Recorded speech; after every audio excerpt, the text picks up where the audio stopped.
bring me home. 30, 20, dollar, 10. It don't matter. We gon' win all day. Flex up, no new flag. Flex up, mirror. Don't forget, God bless me, y'all. God bless me, y'all. God dress me, y'all. Don't stress me, y'all. God bless me, y'all. God bless me, y'all. God dress me, y'all.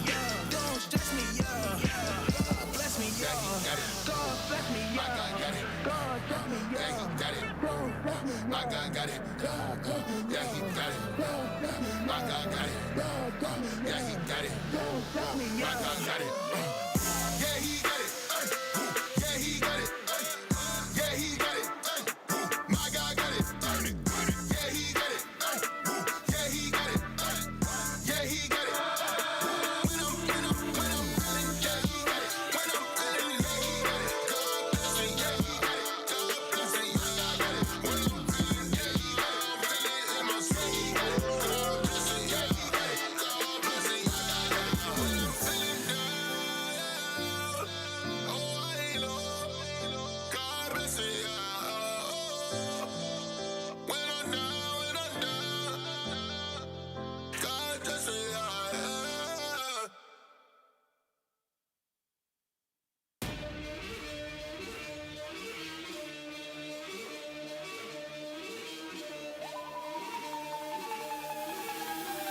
Eyes on the target and the goal in my vision. Bang! Bang, bang, bang, bang, bang, bang. I'm taking my shots. Bang, bang, bang, bang, bang.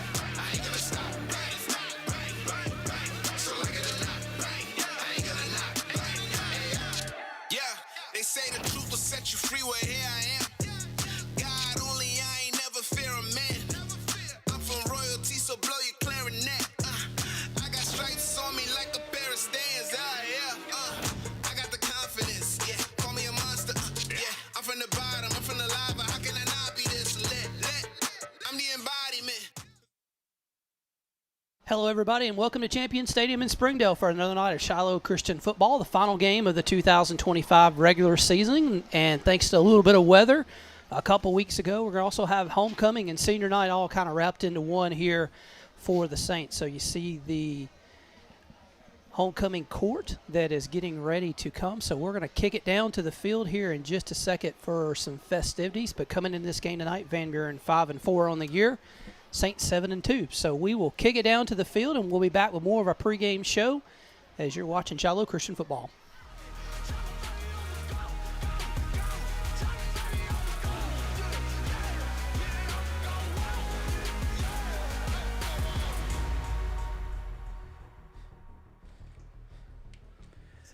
Welcome, family, friends, staff, and students to our 2025 Homecoming Court presentation. Representing the freshman class are Abbott Gump and Andrew Yancey. Abbott is the daughter of Zach and Abra Gump of Fayetteville. She is a member of Shiloh's SALT program, tennis team, and the softball team. Abbott values how Shiloh demonstrates the love of Jesus in school and teaches students how to have a relationship with him. Andrew is the son of Seth and Ashley Yancey of Conningstown. He is a member of Shiloh's band, SALT, musical theater, quiz, bowl, and tech teams. Andrew appreciates the kind, caring, and welcoming people around him.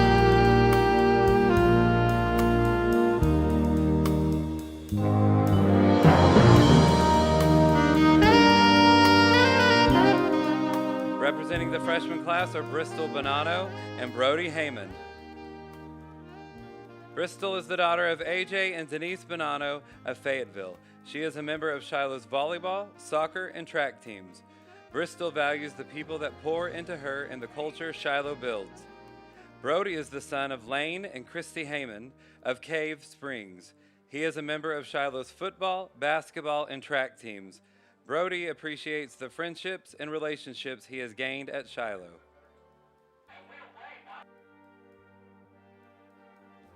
Representing the sophomore class are Holland Chandler and Shepard Fott. Holland is the daughter of Chris and Morgan Chandler of Fayetteville.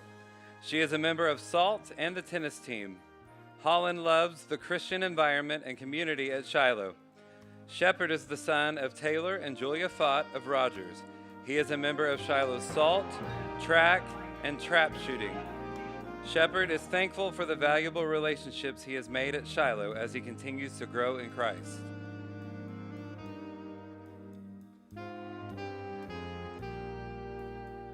Representing the sophomore class are Nora Wagner and Drake Schmidt. Nora is the daughter of Mike and Jolie Wagner of Fayetteville. She is a member of Shiloh's Salt, HOSA, and the tennis team. Nora values the godly friendships she has made and the staff and teachers who lead well. Drake is the son of Nick and Jill Schmidt of Springdale. He is a member of Shiloh's football team. Drake appreciates that he is held to a higher standard and is always pushed to be his best. Representing the junior class are Emma Nottingham and Carson Herron. Emma is the daughter of Jeremy and Jenna Nottingham of Springdale. She is a member of Shiloh's Chick-fil-A Leader Academy, Thespian Club, Yearbook, Media Team, and Swim Team. Emma values the relationships she has made with her teachers and classmates over the years. Carson is the son of Josh and Roxanne Herron of Springdale. He is a member of Shiloh's cross-country and track teams. Carson appreciates the godly environment and friendships he has made.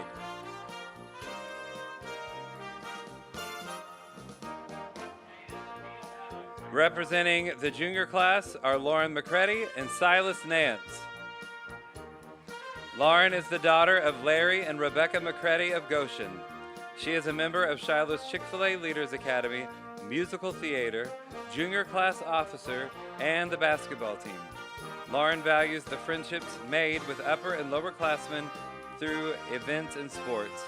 Silas is the son of Nate and Mari Nance of Springdale. He is a member of Shiloh's Chick-fil-A Leaders Academy, football, and basketball teams. Silas appreciates the Shiloh coaches and teachers that invest in him every day. Now representing the senior class are Chloe Blessing and Nick Hopper. Chloe is the daughter of Brett and Tracy Blessing of Springdale. She is a member of Shiloh's Student Council, Fashion Club, volleyball, basketball, and track teams. Chloe loves the faith-centered environment where she has the ability to live out her faith with staff and friends who encourage her spiritual growth. Nick is the son of Blake and Andrea Hopper of Rogers. He is a member of Shiloh's Student Council and basketball team. Nick values how Shiloh points each student toward Jesus and holds students to a higher standard. Also representing the senior class are Lizzie Lambeda and Zane Slider. Lizzie is the daughter of Juan and Heather Lambeda of Rogers. She is a member of Shiloh's track team, Student Council, DECA, and Fashion Club. Lizzie loves being surrounded by a community that loves Jesus and being in an environment where she is able to both learn and have fun. Zane is the son of Charles and Christina Slider of Bentonville. He is a member of Shiloh's football and track teams. Zane values the Christ-centered relationship he has built with his teachers and coaches.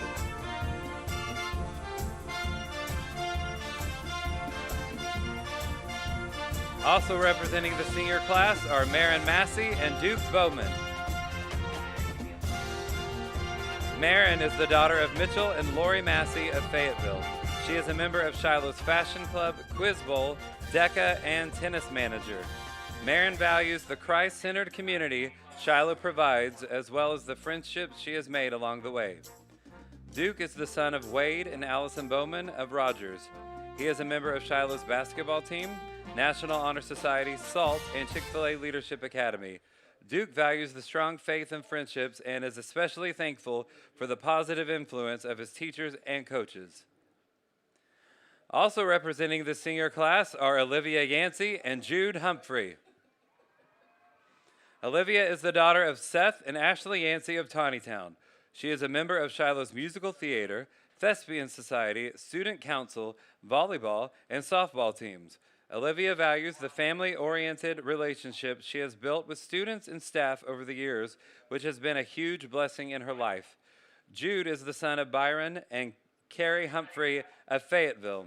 He is a member of Shiloh's Student Council, Yearbook, basketball, and tennis teams. Jude appreciates being surrounded by a Christ-like community on a daily basis.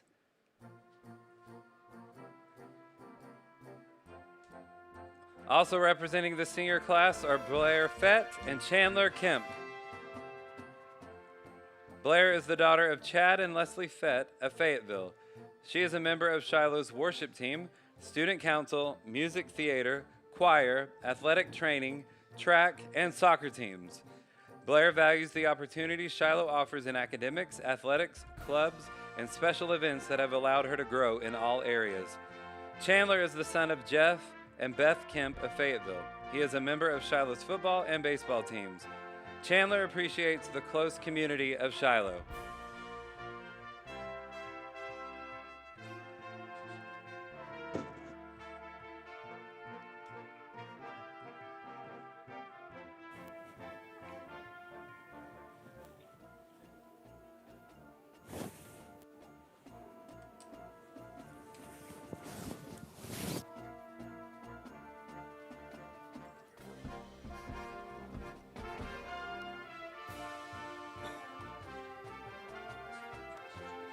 And now, introducing Mr. and Miss SCS for Homecoming 2025, Chandler Kemp and Blair Fett.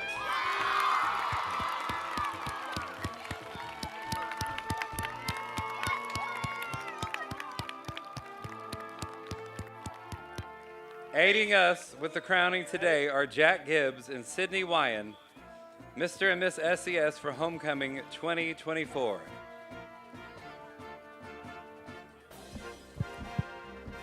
Congratulations. Thank you. All right. I get the honor of interviewing both of you, King and Queen. Congratulations. I'm going to start with you, Chandler. How do you balance the demands of school, sports, and a social life? Social life is pretty easy. I just come to football pretty much every day, and most of my friends are here, so it's good. School, I usually just get my work done, so I ain't got to do much homework. But other than that, it's pretty easy. But yeah. I'm proud of you. Good job. All right, Blair, question for you. How have you found your identity in Christ when the world is pulling you in a million different directions? Yeah, I struggled previously with putting my identity in just my accomplishments. And it wasn't until like my freshman year and kind of just through high school that I just started to rely on like anchor scriptures of who Christ says we are. And honestly, I just have to remind myself every day of who I am in Christ. So love it. Great job. One more round of applause for your 2025 Homecoming King and Queen. We will hear the testimony of Miss SES between the first and second quarter and the testimony of Mr. SES between the third and fourth quarter. Let's give one more round of applause to our 2025 Homecoming Court representatives.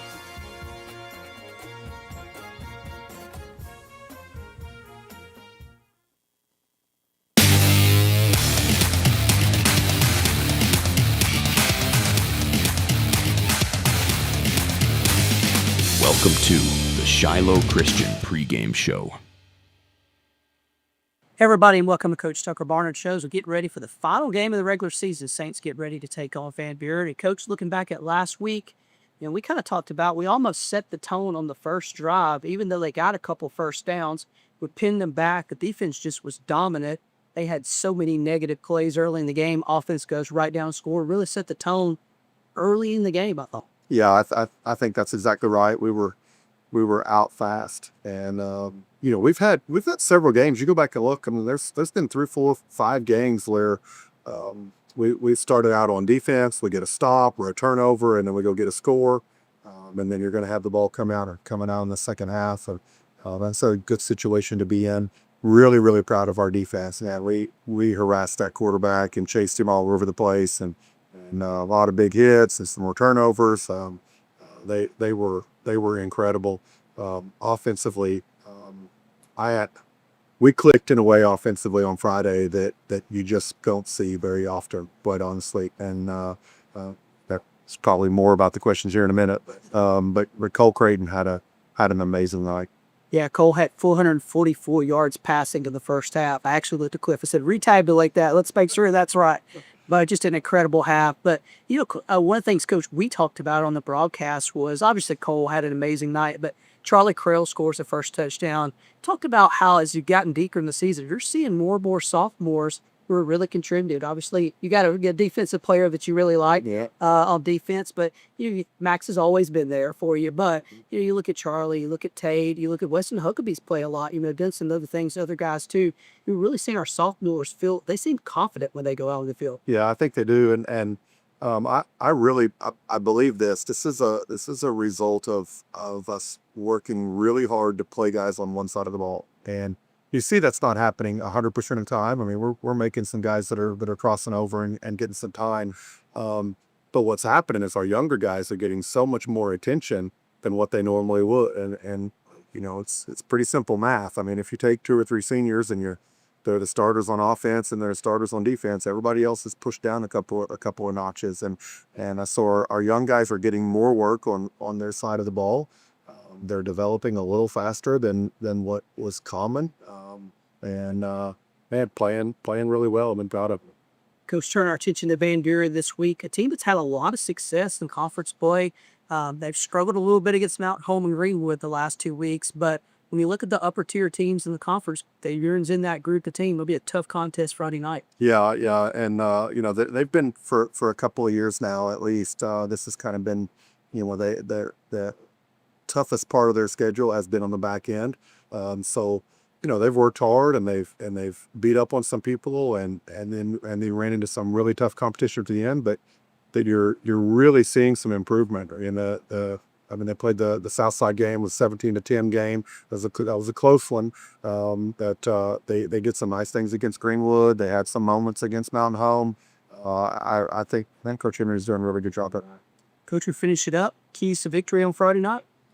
And we had such a great night in the passing game on Friday, 22 of 24, and you just can't expect that to be that way every week. I'd like to see us establish the run game early this week, and get Griffin going and get Charlie going and maybe Max going. We got a few wrinkles that we'll probably try to throw out there. Hopefully we can see if we execute those things, and then defensively, man, we just need to keep up the pressure. I mean, to harass the quarterback the way that we had been doing just makes it really difficult on guys. And this just playing really physical, fast-paced football. Saints and Van Buren will celebrate homecoming on sort of senior night, sort of not senior night for this week. So more action, the Pointers and Saints coming up next.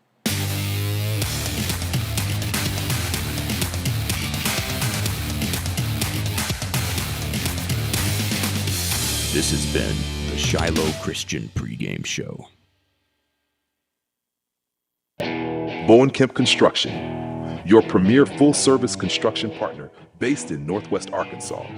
We're the only regional firm offering pre-construction, construction, design build, and full commercial development services, including site selection. Backed by national experience and rooted in regional strength, we're committed to building exceptional spaces and lasting relationships. Your project will be seamless, safe, and on budget. Bowen Kemp Construction. Let's build something great together.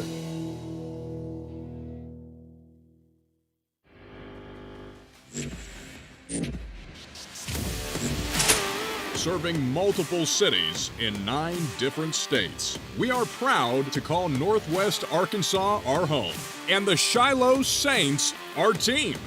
Mr. Sparky, Northwest Arkansas's favorite electrician. Shiloh Saints. Let's go!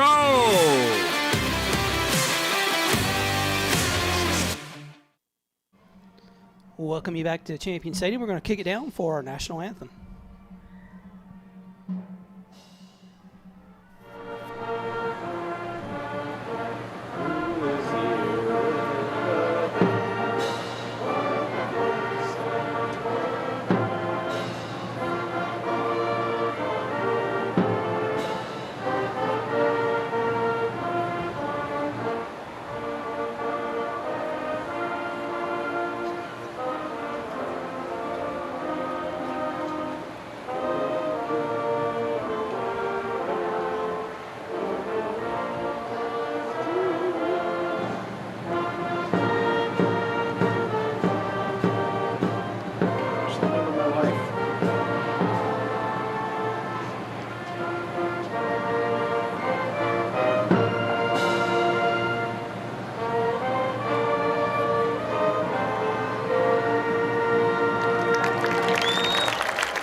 And welcome you back to Champion Stadium. You heard the national anthem performed by the Shiloh Christian Band tonight on the field. So, as again, we kind of mentioned in the pregame really quickly, we're kind of combining homecoming tonight. That we had some weather a couple weeks ago against Siloam, had to postpone that. But we got beautiful weather here tonight. You saw the flag as the Star Spangled Banner was playing. It's just kind of limp. Temperatures in the mid-70s. Go drop into the 60s before we get through tonight. So, beautiful night for football on the last night of the season as the Saints get ready to host the Van Buren Pointers in this game. So Shiloh won the game last year at Van Buren. As I welcome my partner in, Cliff Anderson. Kind of going back to that game, Cliff, probably the most memorable part of that game was about 30 minutes before we kicked off. We had a terrible storm, flooded our equipment. Lightning hit it. It was a mess there for a while last year with the weather. But the Saints jumped on Van Buren early and often in that game, really dominated that game last year at Van Buren. Yeah, they really did, and that was game one of two games against these Pointers. You know, all time on Friday night here at the varsity level, Shiloh and Van Buren have never played at the younger ages, junior high, and even maybe down in the youth leagues through the years. But at the varsity level on Friday night, never met until last year. And the game you're referring to, their last regular season game there at Van Buren, Shiloh wins 36-7. And thanks to an upset of Van Buren going all across the state, I think beating either West Memphis or Marion, and upsetting that team. They came back here at Champion Stadium in the quarterfinals. That game wasn't as close either. Shiloh put up 63 on the Pointers, giving up 35, 63-35 win in the quarterfinals. And then, as you know, Shiloh goes on to Benton in the semis, wins, and makes another run to Little Rock. So Shiloh comes to this game 2-0 against the Pointers. They're looking to go 3-0 after the game tonight. Yep, Shiloh with the victory twice last year at Van Buren. As Cliff mentioned, they pulled the upset of Marion before coming here to lose that game in the quarterfinals. Cliff, looking at the 2025 version of Van Buren, they're led by their junior quarterback, Hayden Williford. And also probably the guy with the number that you'll hear the most called tonight, number 10, Austin Riggs. Riggs is a college commitment, so 6 foot, 190 pound senior. But when you look at their offense, Cliff, they've struggled the last couple weeks as a competition level has really risen with Mountain Home and in Greenwood. But they got some athletes, and particularly defensively, pretty strong. Yeah, they do. And like you said, it's just – you know, we're top heavy in the 6A West Conference. You've got Greenwood leading the pack. They've really been there for several years now, and then we're sitting in that number 2 slot tied with Mountain Home. Mountain Home, Greenwood, big game tonight up in North Central Arkansas at Mountain Home, so we'll be watching that. And then Van Buren comes in at the number 4 seeded spot there in the 6A West. But, yeah, they've got players. I mean, you talked about their quarterback, Hayden Williford. Last week in their loss to Mountain Home, 44-20. He was 14 of 21 for 177. Those are adequate numbers. Receiver Torrey Wolford, 3 receptions for 78 yards and a touchdown. And running back Hayden Christenberry, 90 yards and a touchdown. So they've got talent at the skill positions. But if Shiloh can just bring to the field some of that defensive intensity we saw last week at Mountain Home, boy, and just put pressure on Williford in the backfield, and Christenberry getting the handoffs coming out of the backfield, I think we'll have success tonight. So, you know, last week that game at Lake Hamilton for the Saints, a 63-12 win. You know this, you called it, but maybe those listening just really didn't realize the type of game Cole Creighton put up. So I want to restate his numbers because they were just really, really incredible. And this is only in 3 quarters of play. 22 of 24 passing for 504 yards, 8 touchdowns. That's your junior quarterback, Cole Creighton, who I just feel like, Billy, just keeps getting better week after week after week. And we've talked about this all season. It's so good to see Cole, what he can do in a full season. You know, he was injured his freshman season, injured his sophomore season, playing a full junior campaign here, doing great. He only needs 169 yards tonight. I expect him to get it.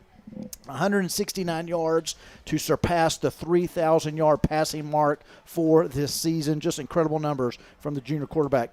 Zane Slider, his leading receiver last week, 11 catches for 252 yards and 3 touchdowns. Those are unbelievable numbers from the senior receiver. And then Charlie Kroll, a 10th grade running back, 3 carries. Well, actually, those are 3 receptions, I should say, last week. 3 receptions for 93 yards, 2 touchdowns for Charlie. Just a great team effort last week, as we called it. Fun game to call as the Saints go on the road and take care of business at Lake Hamilton. Now we're back home. It's homecoming week. It's been an exciting week, and we've just celebrated homecoming festivities leading up to our game here. You see the great crowd we have, a lot of alumni back. It's been a busy week for these players, but I think they're focused. I saw their eyes coming out of the locker room. They're focused on the game tonight, and they know what's at hand. I mean, there's playoff seeding, positioning going on tonight, and we'll talk more about that as the game goes on. Again, watching Greenwood, Mountain Home as well, but I think it'll be a good game tonight, and I expect the Saints to come out on top. Yeah, big game over in Mountain Home tonight. Just a quick preview of that one and why Cliff's mentioning that game. So as we come into the game tonight, the only undefeated team in the conference are the Greenwood Bulldogs. However, just sitting right behind them at 5-1 are Mountain Home and Shiloh. If Mountain Home is able to win at home tonight against Greenwood and the Saints win by 12 points here, you're thinking 12 points, that's a little weird. It's a tiebreaker point schedule for the Saints. That would give Shiloh the number 1 seed and home field advantage throughout the playoffs. So we are big Mountain Home fans tonight, hoping the Saints can take care of business. Now on the flip side, Cliff, if you lose this game and Greenwood wins, you could fall to the 4 seed. So a lot of variance in what could happen tonight in the playoffs. We'll also keep you an eye on what's happening over in the East, as Sylvan Hills has a chance to possibly clinch the East. Now, the most likely scenario, you would think on paper, is Greenwood is undefeated. Greenwood beats Mountain Home. The Saints would be the favorites here. Shiloh wins. That would put Shiloh as a 2. They would have a bye week next week and an off week. And then likely, it's a little things could fall away, but likely it's a matchup between El Dorado and Lake Hamilton. The winner would probably come to Shiloh the following week. That's kind of chalk holds. Who knows what upsets might happen. We'll keep you updated on that. But you see the Saints walking out. And, Cliff, I tell you what, if you didn't get here early, you didn't get a seat tonight. It is packed out on the stands. There were people here at 5:10 filling up the stands 2 hours before kickoff. And so not quite the crowd on the Van Buren side that Shiloh has on this side, but the students are here. They're packed out, and you can see the alumni tent tailgate that was going on pregame as Coach Tucker Barnard leads the Saints out, kind of through some of the alumni are still out there eating dinner and coming onto the field. But it is a packed crowd here tonight. Again, weather beautiful, low 70s, upper 60s, no wind to speak of at all. And Cliff, it is not the 42 degrees on Sunday with flurries that they're talking about. We got a beautiful one tonight. Yeah, I'm glad that weather is not coming in through till Sunday and Monday, because it would be – now, we would stay warm because we're in the booth up here. But for the fans, it's a pleasant night to be outside. Perfect night for early November for high school football. Beautiful. You see the scene, the players coming through, the alumni tailgate tent area there. Again, just a special night. It's always special here at Shiloh, and the administration does a great job with all the bringing and the alumni back and just all the festivities they have there, making it special for the students this week as well. So it's a fun night, but we're about to get into the battle on the field, and that's really what everybody is here for, is to see these Shiloh Saints, see if they can keep winning, keep the streak alive that they really haven't lost since Greenwood. So they've had a great season so far and solidify their place there in the conference standings for playoff seeding purposes. Again, you know, Shiloh needs to take care of their business. They can't help what happens in Mountain Home or other places around the state and what that may look like. We'll have a better picture of it later this evening when all the scores come in. But Shiloh can control what happens on this field tonight. And if they bring, again, that intensity that we saw, that we've really seen all season long, but for sure last week at Lake Hamilton on the road, where just all across the board, offense, defense, special teams was just operating at a high level. But, man, the defensive intensity they started that game with, Billy, just blowing up the Wolves' backfield and having their quarterback just scramble all over the field.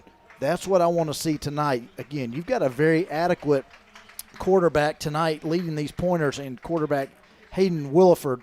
And so if Shiloh wants to have success on the defensive side, they've got to get Williford, a junior quarterback, get him scrambling out of the backfield, rushing some passes, making some bad throws. He's not a great strong passer throwing downfield, but he's very adequate. So Shiloh's got to know where he is at all times and protect the receivers going down the field, not give up big plays, maybe cut back some on the penalties. They've struggled with that a little bit this year, Shiloh has. So I think the Saints are ready to win this homecoming game in 2025. So Maddox Welburn, Chandler Kemp, and number 18, Griffin Mason, were our three captains on the field. Van Buren won the toss, and they elected to receive. Now, Van Buren's a defensive team, so that kind of tells you a little bit about what they think about. They're going to try to get some points on the board early in this game as Van Buren makes their way out of the tunnel to the right. But, Cliff, an incredible stat you and I were kind of figuring out before the game. The last 3 games for the Saints in the first half, Shiloh's had 22 offensive possessions, 20 touchdowns in 22 possessions. And one of the possessions, the Saints took a knee on the last play of the half against on the road in that one. So it could have been 21 of 22. But it tells you, if you're Van Buren and Coach Mo Hendrick, obviously coached here for the Saints as defensive coach, it tells you the mindset for Van Buren. They're like, we've got to put some points on the board because these guys are explosive on the offensive side. Absolutely. They do know that, and Coach Henry's very familiar with the Shiloh program, as you said, being a coach here for many years, doing a great job at Van Buren, leading the program down the road, down the mountain a little bit there. And he knows what they're coming into tonight. And he can't worry about that and worry about the Shiloh mystique and all that, although he knows that in the back of his mind. He's just got to coach his team up and, he knows we've got good runners coming out of the backfield. He knows we've got great receivers and we've got a great quarterback. And he's just trying to get his team in the best situation defensively to try to put I don't know if he can stop the Shiloh offense, but just slow it down. I mean, the last time these two teams played, again, in the quarterfinals last year, this Pointer defense gave up 63 points. And you're not going to win many games if your defense is giving up 63 points. So Coach Henry knows that, and he probably thinks, man, if we can keep Shiloh under 35, we got a shot. But offensively, they've got to score more than 35. I don't know on our defense, the way we're playing right now, I don't know if Van Buren can score 36 or more. So, again, I think that favors Shiloh in the end game, but we'll see. We'll get started here in just a moment. Yeah, Van Buren comes in this game, as Cliff mentioned, averaging 31 points on offense, giving up 32 defensively. But the last 3 weeks against Southside, Greenwood, and Mountain Home, they've struggled a little bit. They scored 20 points against Mountain Home last week, but all of that was a running clock in the second half. As you see the Saints take the field against Mountain Home's really backups, and then Greenwood held them to 3. So they've struggled on the offensive end trying to get things going, but Saints will try to get it going on their offensive end tonight. So getting the ball first will be the Van Buren Pointers, as they will kind of go right to left as you look at your TV monitor. And a packed out crowd here at Champion Stadium on the final Friday night of the regular season. Feels like, Cliff, of just a few weeks ago, Little Rock Christian was here kicking off the season, and man, we're at the last week of the regular season already. Yeah, it really goes by fast. It seems like the first couple of games of the non-conference games, kind of the weeks, the weeks come kind of slower. The Friday nights arrive slower, but man, once you get into conference play, you think all the way back to our first conference opener was at Greenwood, and it was still kind of warm and hot back then.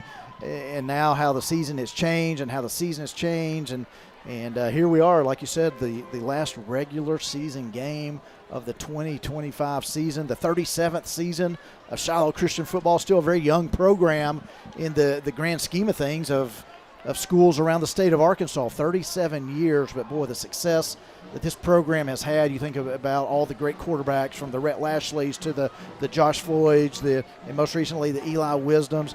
We got one right here on Friday nights here in 2025 that we're enjoying watching, Cole Creighton. And again, he only needs 169 yards to reach the 3,000-yard mark, and he's making his way up the all-time passing leader list here for the Saints. Currently sits in 8th place, but over the end of this season and next season, he could surpass a guy or two. Well, there's a kick, and we're underway, and the final regular season Friday night of the season is going to be taken by Van Buren. and the Pointers are going to kind of push their way out to about the 27-yard line. So that's where Van Buren will take over. 1st and 10. Van Buren's been really potent in the kickoff return game. That's something you have to watch for him. So Talon Jones will return that one, and so the Saint defense will go out on the field. We mentioned Van Buren struggled a little bit on offense the last couple weeks, so the Saints want to kind of get them off the field and go score early as Van Buren elects to take the ball. So we're underway here at Champion Stadium. It'll be the Pointers with trips to the left.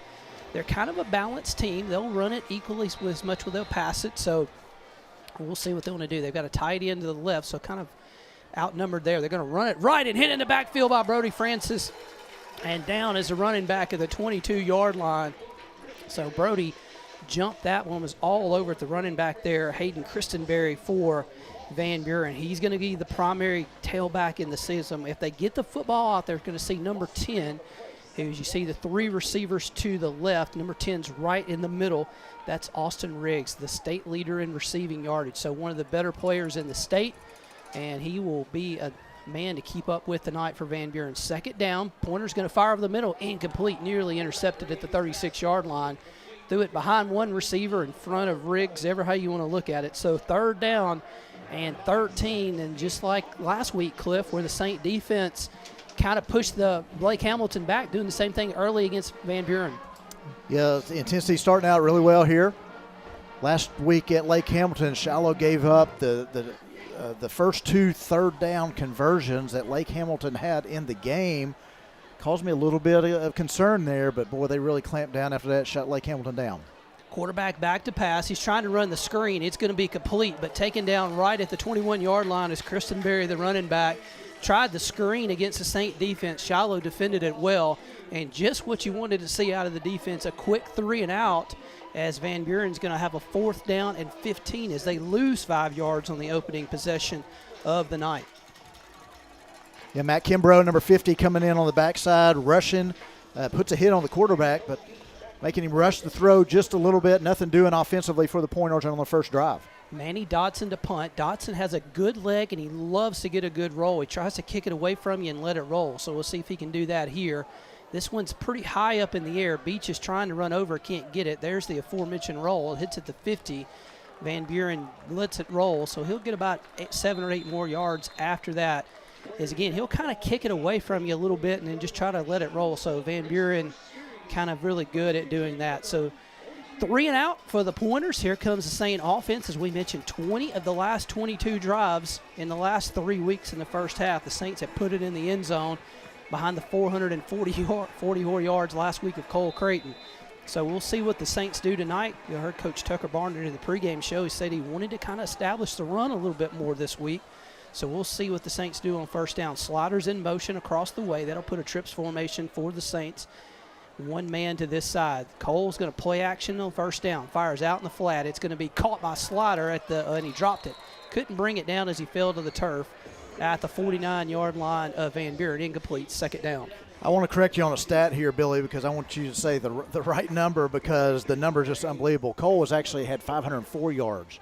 You said 444. That was in the first half. First half, But, yep. yeah, 22 of 24 for 504 combined in 3 quarters of play last week. Handoff, Griffin Mason going left. Griff's got room to the 45. He's going to bounce it outside to midfield, breaks a tackle, and is out of bounds at the 45-yard line of the Pointers. So let's see. They may say stepped out at the 46. They're going to mark it at the 46, but Griff is going to get 12 on that carry. So a good run and a first down for the Saints. Great job of blocking on the left side. Big hole for Griff to cut it to the outside and pick up the first down. Bodenstein comes in motion. He's going to see Griffin Mason take the handoff. Griff's going to plow down to the 41-yard line. Good movement up front by the guys in blue. They push the guys in Van Buren back. And again, Van Buren, that's kind of what they hang their hat on, is a really good defensive team. They've really played well in conference play. Shut out Siloam, held Lake Hamilton to 7, held Southside to 10. Struggled a little bit against Greenwood and Mountain Home like most teams do, but they've done there. Cole gets heavy pressure, rolls away from it, still looking for room, and Cole's just going to cut up the field, and he's going to be taken down from behind at the 40-yard line. So little gain there for Cole, maybe a yard, but it's going to bring up 3rd down and maybe 5 for the Saints. just outside the 40 of Van Buren. Obviously, Shiloh wants to go quick, take advantage of getting defense set up. There's a handoff. Griffin right up the middle. Griff's going to break one tackle, and he's going to be taken down after a gain of 3 at the 37 of Van Buren. It's going to bring up a 4th down and a long one for the Saints. No hesitation. Shiloh will go for it. Tight formation with Bodenstein to the right. 4th and 1. There's a snap. Griffin takes the handoff. He's got the first down to the 34-yard line of Van Buren. Gain of 3. But that will move the chains, and it'll be a first down for the Saints. So Shiloh goes quickly, converts a 4th down early in this game as we go under 9 minutes in the first quarter. Van Buren with a 3-and-out. Saints opening drive. Griffin Mason is going to see the flip to Kemp as motion. Kemp around the right side breaks one tackle. He's to the 20 down to the 16-yard line. Well, they didn't bring him down by the horse collar, but they slowed him down enough by that. There's also a flag back at the 38 of Shiloh. So we'll see. Maybe the Saints say, maybe they say 2 men in motion. It's the first thing I can think of. We'll see.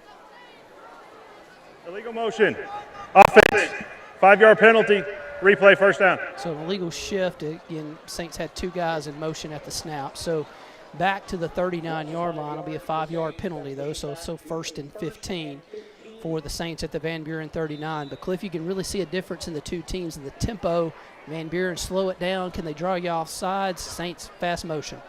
Yeah, and Van Buren on the defensive side, they do not want Shiloh to have the tempo game going as they currently have right now. You see the handoff right up the left side.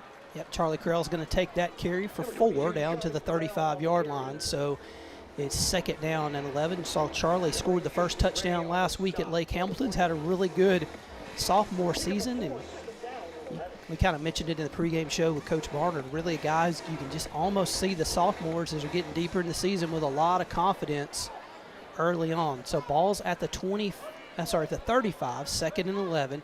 Blitz coming. It's a screen over the middle of Bodenstein. He's going to be hit at the line of scrimmage and driven backwards, maybe a gain of 1. So the Saints had the right call as they guessed that Van Buren was blitzing, but the linebacker spots did a great job for the pointer. So it's 3rd down and 9 at the 43-yard line. Trips to the right. Carell will be the inside receiver. Slider the outside one. Hard count. Van Buren doesn't jump. They'll shift their defense around as the Saints will look to the sideline for the play. Play clock at 20, so plenty of time there for Cole Creighton and his team on 3rd and 9. Cole back to pass. Has time. Going to throw it up down the left sidelines. It is caught by the senior, Mr. SCS himself, Kemp, for the touchdown. As the senior who got crowned Mr. SCS earlier in the pregame, with a touchdown, 34 yards from Cole Creighton to Kemp. And so the Saints are on the board 6-0. And boy, Cliff, back-breaking if you're Van Buren. You had him 3rd and long and can't get off the field. Yeah, exactly the situation. Van Buren wants to have the Saint offense in, but not able to contain Chandler Kemp as he just ran free, outrunning his defender on the left sideline. And then Cole Creighton just doing what he does great, throwing that deep pass right on the money to a senior receiver. Saints will send Carell in motion. Back to pass. Creighton fires. He's got Bodenstein right down the middle of the field. 2-point conversion is good. Saints with a little bit of new wrinkle right there. And it's 8-0, so 7:24 to go. Good drive, a little bit longer than the Saints normally take, but they're able to score as the replay is coming here of the pass from Cole Creighton to Chandler Kemp. Yeah, 3-minute drive there for the Saints on their first scoring drive after the Pointers not able to do anything on their opening drive. And so now the Pointers are looking up. They're already down 8-0. And again, with a kind of a ball control offense that the Pointers will bring to the field, they're already kind of getting a little bit out of what they're comfortable doing, playing catch-up against these Saints. While we've got a second, our sponsors of 2025 Shiloh Christian Football, our legendary level sponsors, GL Surfaces, Roush Companies, Mr. Sparky, the Frame family, elite level sponsors, Bassett Home Furnishings, Bowen Kemp Construction, and Chick-fil-A Springdale, champion level sponsors, Prism Pool and Outdoors, Firebrand and Arvis, and Reliable Poultry. So the Saints with the early 8-0 lead over Van Buren. So just how that man right there, Coach Tucker Barnard, would have wanted this game to stop. His defense gets a quick 3-and-out, and the offense goes down and puts it in the end zone for another opportunity in the first quarter. So Van Buren had a similar situation last week. They got behind big to Mountain Home trailed 35-0 at the half, and just really cut it in a little bit, but with a running clock. So at the 10, the 15, good open field tackle. At the 22-yard line, Max Eldridge drops the Van Buren number 3 on the return. So it's going to be 1st down and 10 for the Pointers at their own 22-yard line, as they'll have their second drive and see what they can get going offensively. Yeah, and just a really important drive for the Pointers. I mean, you just gave up a pretty quick touchdown to the Saints. 2-point conversion was good, so you're looking at a score of 8-0. You've got to make something happen if you're Van Buren offensively here. 1st down run and hit in the backfield and gobbled up at the 20-yard line. Hernandez, one of the first guys there to hand it off, as Christenberry, the main running back for Van Buren. Boy, he's just had nothing going on there. No, he hasn't. I mean, you saw 4 Saints on the defensive end come in unblocked. I mean, I don't care what kind of running back you are. You could be Emmitt Smith out there, Walter Payton out there, and you're not going to get any yards when you have 4 guys in your face right when you get the handoff. So 2nd and long again for the Pointers. Back to pass. Quarterback going to throw the screen this way. It's caught at the 20 and then thrown down there. Great job by the Saint defense. As multiple guys there, the first guy to get it, Corbin Miller on the stop. But again, that's number 10, Austin Riggs. He's the guy they want to get the football to. But good job by the Saints of containment right there. So 3rd down and 13 for Van Buren. They had 3rd and 15 on the first drive. They have 3rd and 13 on this drive. At the 20-yard line. Quarterback Williford, a hard snap count. Going to see what he's going to do. Interesting setup there on the defensive line for Shiloh. Really spread out, but look at the big gap on the right side. Quarterback Williford fires over the middle. Nearly a one-hand catch right there by number 2, Torrey Wilford. Not to be confused with Williford and Wilford. We were talking to the Van Buren announcers before. They're like, yeah, it gets us too. But incomplete. And 3rd down, another 3 and out for the Van Buren. Wilford last week in the loss at Mountain Home, 3 catches, 78 yards. So he's a perfectly capable receiver in his own right. The pass just led him just a little too much. It would have been a great one-handed palm catch if he had been able to pull it in, but he was not able to, forcing a punt. Manny Dotson had a good first punt. Beach is up a little bit shorter this time. He's going to see if he can try to catch it in the air.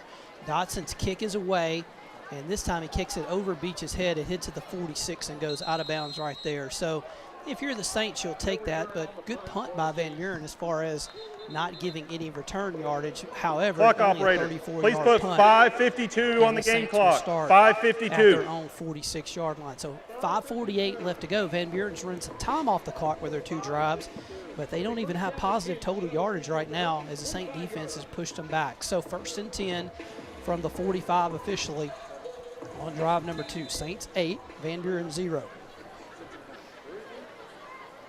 2 receivers left. They're going to shift the running back, Charlie Creel, out of the backfield. And keeping it is Cole Creighton to midfield, the 45, and he runs out of bounds at the 42-yard line of Van Buren. So Cole's going to run for 13 and move the chains for a 1st down. Creighton's got Creel at running back. They're trying to get him lined up on the left side. There's a snap. Charlie play action. Back to pass. Cole throws it deep. He's got a man wide open. Kemp, can he catch it? Oh, incomplete in the end zone, as Kemp was trying to make the adjustment in midair, but it was just a little bit more. He could turn back over the left shoulder and make the catch. Incomplete, 2nd and 10. But what a beautiful ball thrown again by Cole Creighton. Puts it right on the money. And I know that's a ball that Chandler Kemp would probably like to have back. He's going to make that catch more times than not.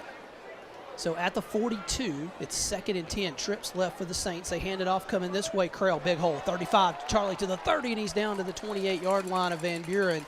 29's where the knee will go down, but 13 yards on the ground for Charlie Creel and a Saint 1st down.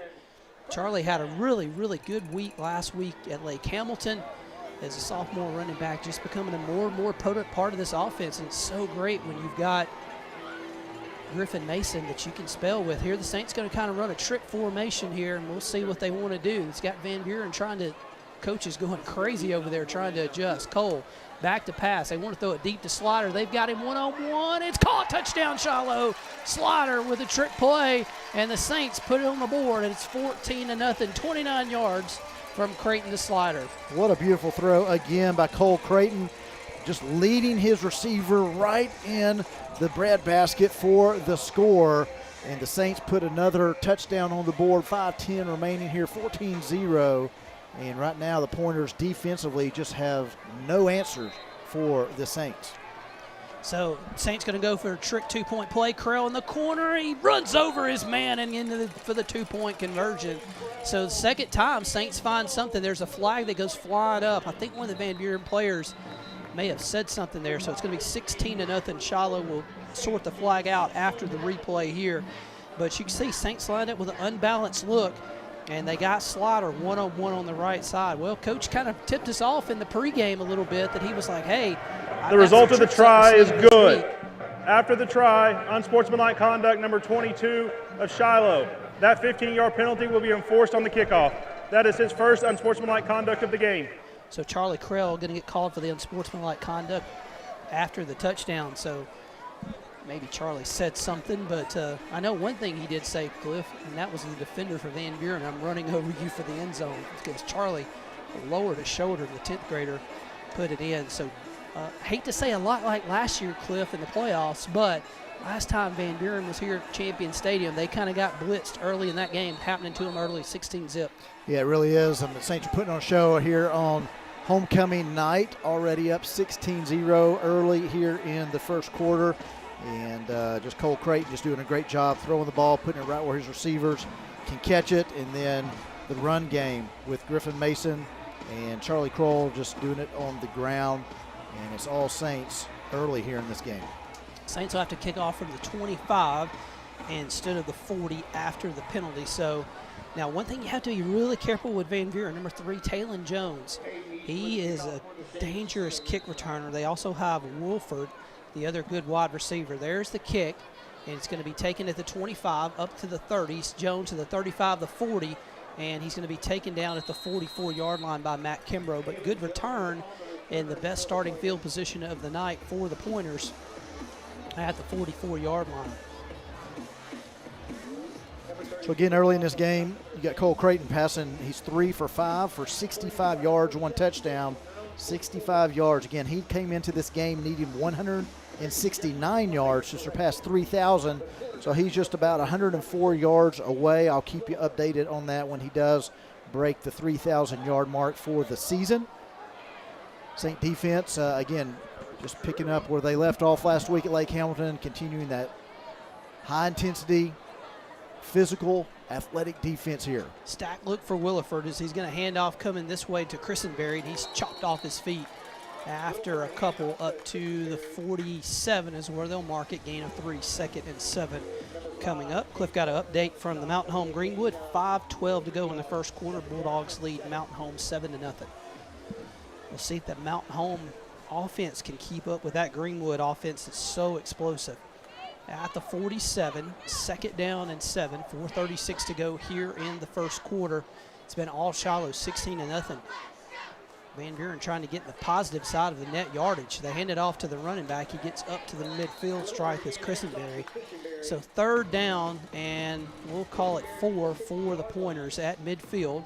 Yeah, and offensively for the Pointers, Billy, this is a very more manageable play here. 3rd and 4, where they struggle a little bit is when they're behind the chains. 3rd and long. It's just tough to ask this Pointer offense to pick up 10, 12 large chunks of yards against this Saint defense. But 3rd and 4, much more manageable. Williford has trips to the right. He's going to look that way. Throw a quick hitter. Is caught at the 45 and down to the 43. Van Buren's going to get their first down of the night. Saints tried to jump the route there, just couldn't quite do it. So a 1st down for Van Buren at the 43. They kind of line up quickly, but they really haven't gone quickly very much in this game. Colton Miller nearly knocked that pass down, but couldn't. So again, they'll try to draw the Saints off, see what looks, see what blitzes are coming early in that game as Greenwood stuck it in the end zone against Mountain Home. So it's now 14-0 early in that game at Mountain Home. Quarterback's going to run the bubble this way. He's caught to the 45, to the 40, and then tripped up there. Really good open field tackle by Barnard as he got the all-state player Riggs on the ground there. So at the 41, they'll give Riggs about 3. 2nd down for the Pointers. But you know, Cliff, so far, Saints done a great job of tackling Riggs in the open field. Yeah, they really have. I mean, they'll give Riggs, they'll give Wilford, the other receiver, 3, 4, 5 yards. You just don't want them to burn you deep. Saints with 3 down linemen look here. Quarterback's going to throw the bubble out there. It's caught behind the line of scrimmage. Now trying to get up is Riggs, and he does a good job of getting 2, but there really wasn't anything there at all. Now I was going to say, there's a play right there. Saint defense just keying in on Riggs. He makes the catch, but no gain after the catch. Just a 2-yard gain on that play. At the 38, Van Buren with a 3rd down and a long 5 here. They need to get, well, I guess right at 5. They need to get right to the 33-yard line. Riggs, the receiver, is the second guy on the inside there as you look at your screen on this 3rd down play. Now they'll shift a man in motion across the way. That's Kelly. Look that way. Quarterback's in trouble. Rolls to his right. There's a flag down as a quarterback is hit hard at the 31-yard line. He's taken down there by Barnard. There's a flag at the 45, and I feel pretty confident from that location it's going to go against the Pointers for a hold.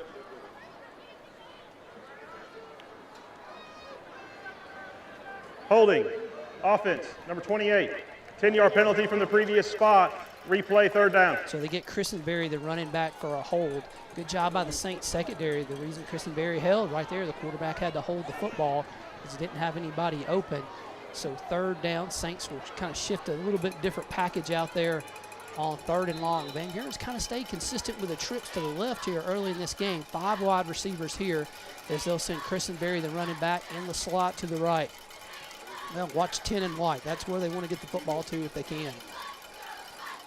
Quarterback back to pass, fires over the middle. It's incomplete, but there's a flag at the 35-yard line as Croft, who was in coverage one-on-one, is going to get called for the PI, looks like, or a hold, one of the two. Either way, it's going to give Van Buren some yardage on 3rd and 15. Pass interference, defense, number 30. 15-yard penalty. Result will be a 1st down. Yeah, pass interference there on Croft was the call, and I didn't see it, but the back official did. So apparently Croft had a hand on him, dragging him a little bit. Hard to see for our range point, but does give the Pointers a 1st down, a much-needed 1st down. Moves the chains up 15 yards, so with 2:07 remaining here in the 1st quarter, Pointers have something going offensively. At the 33, Van Buren with the 1st down. Their 2nd one, good hold this time for Christenberry, the running back. He carries it down to the 21-yard line, gain of 12, but that's a 1st down for Van Buren. So Pointers, who had not had a lot of success offensively, have gotten a couple 1st downs here and moved the ball. Started with a good field position. They started out around midfield. Van Buren trying to run a player on late. They can't get him on fast enough, so they'll try to adjust. 1:52 to go. Clock running here in the 1st quarter. Saints 16, Van Buren 0. But Van Buren with their best drive yet at the 21. Quarterback fires it out in the flat, caught at the 25 to the 20, and then taken off his feet at the 16-yard line is Riggs. So it's going to be taken down there by Silas Nance with a stop. Gain of about 5. 2nd down and 5 for the Pointers. Driving toward the north end zone here on a Friday night. Hard snap count there by Williford. Doesn't get the Saints to jump. He'll look to his left for the play call. Quarterback's going to throw a bubble out here, and he's going to be taken down at the 20-yard line. Great open field tackle there by Rowe, as he was one-on-one with 3 defenders out there, and Zach went and got him. So dropped back at the 20 is Riggs. It's 3rd and long for Van Buren. Well, and Rowe just got off the block. You had a receiver out there. That play works and picks up some yards if the receiver on the outside blocks and stays with his blocks. Rowe able to get released from it and makes the tackle. 3rd down and 9 for the Pointers. Now they have a great field goal kicker who has hit a 55-yarder in warm-ups. That was impressive to see from a high school player, but we'll see if they're down 16 what they choose to do. Fires over the middle. It's bobbled and incomplete. Oh, that's a tough one for Van Buren, as they had the tight end open over the middle, but he dropped it. So 3rd down and long becomes 4th down and 9. And Van Buren already down 16-0, Cliff. You almost feel like you have to go for it. No, absolutely. I think you do have to go for it here. I mean, you've given up 2 scores to the Saints. You haven't shown defensively that you can stop Shiloh. So, you've got to answer touchdowns with touchdowns. So to do that, they've got to keep this drive going on 4th and 9. Quarterback's going to have an empty set for Williford. He's got Riggs to the top here. He looks that way. Quarterback's in trouble, and he's sacked at the 32. On 4th down, the Saints come back through. Matt Kimbrough with a sack and a turnover on downs. Great job by the Saint defense as they get a sack on 4th down, and the Pointers will turn it over on downs with 21 seconds left to go in the first quarter. And there's that defensive intensity we talked about. Again, it really showed out last week at Lake Hamilton, and then here we are on homecoming night. Saints defense playing at a high level again, getting in the backfield just unblocked and getting the sack on the quarterback, turnover on downs.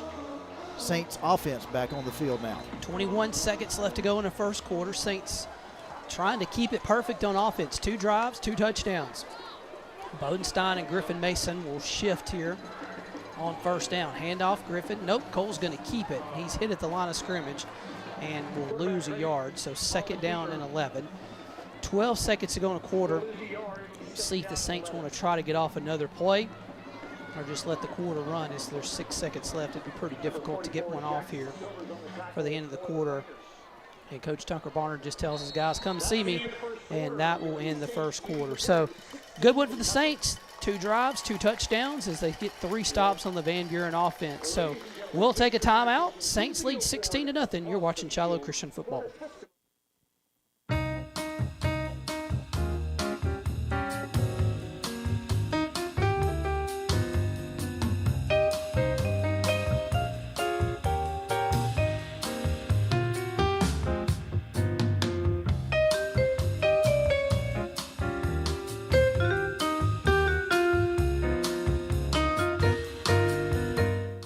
Bassett Furniture, next to Target in Fayetteville. Go Saints. Welcome back to Champion Stadium in Springdale, where we played 1 quarter of play here. The Saints have a 16-0 lead over the Pointers of Van Buren, as Shiloh has their 3rd offensive possession going, and they will have a 2nd down and 11 at their own 29 as they'll flip into the field. The Saints will head a little bit to the north. Again, no wind whatsoever tonight, so that's really not a factor in this game, but Shiloh will certainly look to keep it going. Quick update on that Mountain Home Van Buren game. I'm sorry, Mountain Home and Greenwood game. It's 14-0 Greenwood late in the first quarter. We want to give a shout out to the boys cross country team here at Shiloh, who are the 4A state champions. They ran on Thursday down at Oaklawn and Hot Springs. The Saints came in 1st place in the state. Bryce Allen, the overall state champion. Matthew Thurman came in 2nd. Great job by the Saint cross-country team. Been successful program for many, many years, and they just continue the tradition. 2nd and 11. Creighton back to pass. Going to throw the bubble to Kemp. They defend this one pretty well, but Chandler breaks 1 tackle, and then he's pushed out of bounds at the 32. Gain of 3, but it's going to be 3rd down. Yeah, Cliff, the cross-country team won the state championship. Our volleyball team got to the state semifinals, and I was talking to Coach Bodenstein earlier tonight. They started 3 freshmen on that team and still got to the state semifinals. They'll move up to 6A, which is the highest classification in volleyball next year, as defending state champs from a year ago. So, in a state semifinal appearance with a bunch of freshmen starting. We appreciate that. So, back to pass. Cole has time, fires over the middle. It is caught at the 45-yard line by Beach. He got hit from multiple directions just as he caught it, but good job as Cohen held on to it up to the 46-yard line. Gain of 14 and a Saint 1st down. Trips to the right. Cole going quickly. He's going to hand it off, coming this way to Griffin Mason. Good job of Griffin bouncing outside to midfield, and he's going to be pushed out of bounds on the Saint sideline at the 44-yard line. So Griff will, let's see, I think they'll give him the 1st down. It's real close. Yep, they do. It is a 1st down, gain of 10. And it's a 1st down at the Van Buren 44-yard line. The chains will move. Mo Henry calling the signals across the way, trying to get his defense to rise up. They've not been able to stop the Saints so far tonight at the 44. Chains are now set, 1st and 10. Cole going to play action. He's going to boot to the right. He's going to run to the right. Cole to the 40, to the 35. He cuts inside. Cole's going to go 25-20, 15-10, 5. Touchdown Shiloh. Cole Creighton, 44 yards for the Saint touchdown. So you see the air throwing for Cole. That time he put it on the ground and runs 44 yards. And boy, Cliff, the offense, 3 drives, 3 touchdowns. Absolutely. They're just clicking tonight through the ground, or on the ground and through the air, and you just see, again, just the maturing of Cole Creighton as a quarterback. We know what he can do throwing the ball. This is what we haven't seen really much the past couple of years, is Cole running, because he's gotten injured. But, man, I think with every game he's just getting more and more confidence. But a great hole there for Cole to run it in for the end zone. The pass is thrown a little bit low, so the two-point conversion is no good. But a 44-yard touchdown run there by the junior quarterback puts Shiloh up 22-0 here early in the second quarter. We'll see the replay here of Cole's touchdown run with 11:22 to go in the quarter. So Saints a little bit different look there as Cole took off running, and man, he had a convoy of blue jerseys going down the sidelines. Kip didn't even have anybody to block on that one for the touchdown. So 11:22 to go. All Saints so far 22-0 as they have blitzed Van Buren early, in the Pointers last couple weeks have really struggled to get off the field against some elite offensive teams in the 6A West. Saints doing it to them again tonight. Yeah, Saints 3 drives, 3 scores. The longest one, their opening drive, as you said, this feels like a very long drive. It was 3 minutes, pretty long for the Saint offense. Second drive for a score, 38 seconds, and then that drive for the third score of the night for Shiloh, just under a minute at 59 seconds. So 3 touchdowns in about 4.5 minutes of work offensively. Everything clicking for the Saints tonight.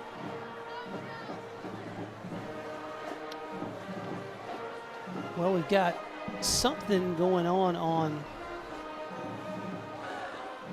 the Van Buren sideline. Not quite sure. They've got one of the security officers is going to come out and look at something. So 11:22 to go in the first quarter, and it may be yeah, you see Sean Morgan there, who works for the school, does a great job of just traveling with our teams and just giving an extra layer of protection if needed. So I'm not sure what is going on there, but the official is the one that called Sean over. So apparently something's being said or done on the Van Buren side there, and Sean will take care of it. Yeah, I have a feeling there's a Van Buren fan who may get an opportunity to go down I-49 a little quicker tonight, as when an official stops the game to come call you out, that says something. So either way, Saints will kick it off, and it's going to be taken at the 16 to the 20, straight up the field, 25. It hits the 27, a big-time shot by the Saints. I think Croft got him there at the 27. So Cooper says, I got called for the PI earlier, so watch this, guys. I'm going to take out my frustration on the return guy, but we got to give Jones credit, man. He is a fast return guy. It's something Van Buren has talked about. One of their strengths of their team, talking to their announcers earlier, was how tough they are on the kickoff return. But the bad part about that, Cliff, if you're good on kickoff return, it means you're getting opportunities to kick off return. So there's a downside to that too. Empty backfield for the Pointers. 11:17 to go in the second quarter. Quick pass over the middle, incomplete, as he kind of short-armed that one right there, intended for Carter Kelly, the senior. So, yeah, and I just feel like the quarterback Wilford is he's just not comfortable in the pocket. I think he's felt the pressure of the Saint defense all night long so far, and he's just not real comfortable. He's short-arming throws, not putting them on where his receivers can catch them, and you got to give credit to the Shiloh defense. They're doing a great job putting that pressure on him. Saints have 10 of the 11 men at the line of scrimmage. They'll bail out a little bit. Quarterback throws. It's caught at the 40, the 45, straight up the field to midfield and down to the 47 of Shiloh is number 10, Riggs. So he's a little slow to get up, as he took a pretty good shot right there at the end of the play. So Riggs will hobble along, and he actually is asking to come out a little bit right there. But big play, first down at the Saint 46. Now Riggs is going to have to go down, as he couldn't get off the field, and they get an offensive player on fast enough. So unlike college that you see with the new rule, if once a ball spotted, the team's forced to take a timeout, that's not true in the high school ranks. So just an injury stoppage here with 11:03 as they'll check on the all-state receiver Riggs. But Cliff, you look at this game early, the other thing you're noticing with Van Buren too, receiver kind of short arm the pass, quarterback's getting rid of it quickly. You got a receiver kind of hobbling a little bit. the physicality in this game by the Saint defense. I think how many times have we said tonight, man, a good hard tackle by the Saint defense. Absolutely, and they've been doing it all season long, but I feel like, you know, as we've called these games week in and week out on Friday nights, the intensity has just picked up week after week after week, and that is a sign of a team that's really coming together, understanding their roles, specifically on the defensive side that we're talking about here. They're understanding their roles. They're getting comfortable with Coach Holly's defense, and they're playing at a high level. There's another rush throw by the quarterback, receiver not ready for it across the middle, because these receivers, I think they know if they're cutting across the middle, even if they make the catch, they're going to get popped.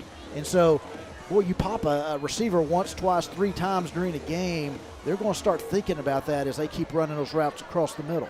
At the 46, second down and 10 for the Pointers after the incompletion. Well, Van Buren, you got to feel like they're pretty much in 4-down territory now that they've crossed midfield, as the running back Christenberry will come behind the quarterback here. He's going to step up in protection against a blitz. It's a screen coming this way, called to the 45 to the 40, and down to the 34-yard line, 33-yard line of the Saints, a gain of 13. So good call that time as Van Buren anticipated the blitz. They got it and had the screen call, the right one right there for the Pointers, as Williford made the catch in a first down at the Saint 33. Empty backfield. Williford's going to look to his right. He's got Wilford, which will now kind of be the key receiver in this lineup with 10 Riggs out. Back to pass, looks that way. They're going to fire it out in the flat. It's caught at the 29-yard line, then taken down right there by Barnard, I believe. Got that tackle at the 29. Short pickup of 4 for the Pointers, second down.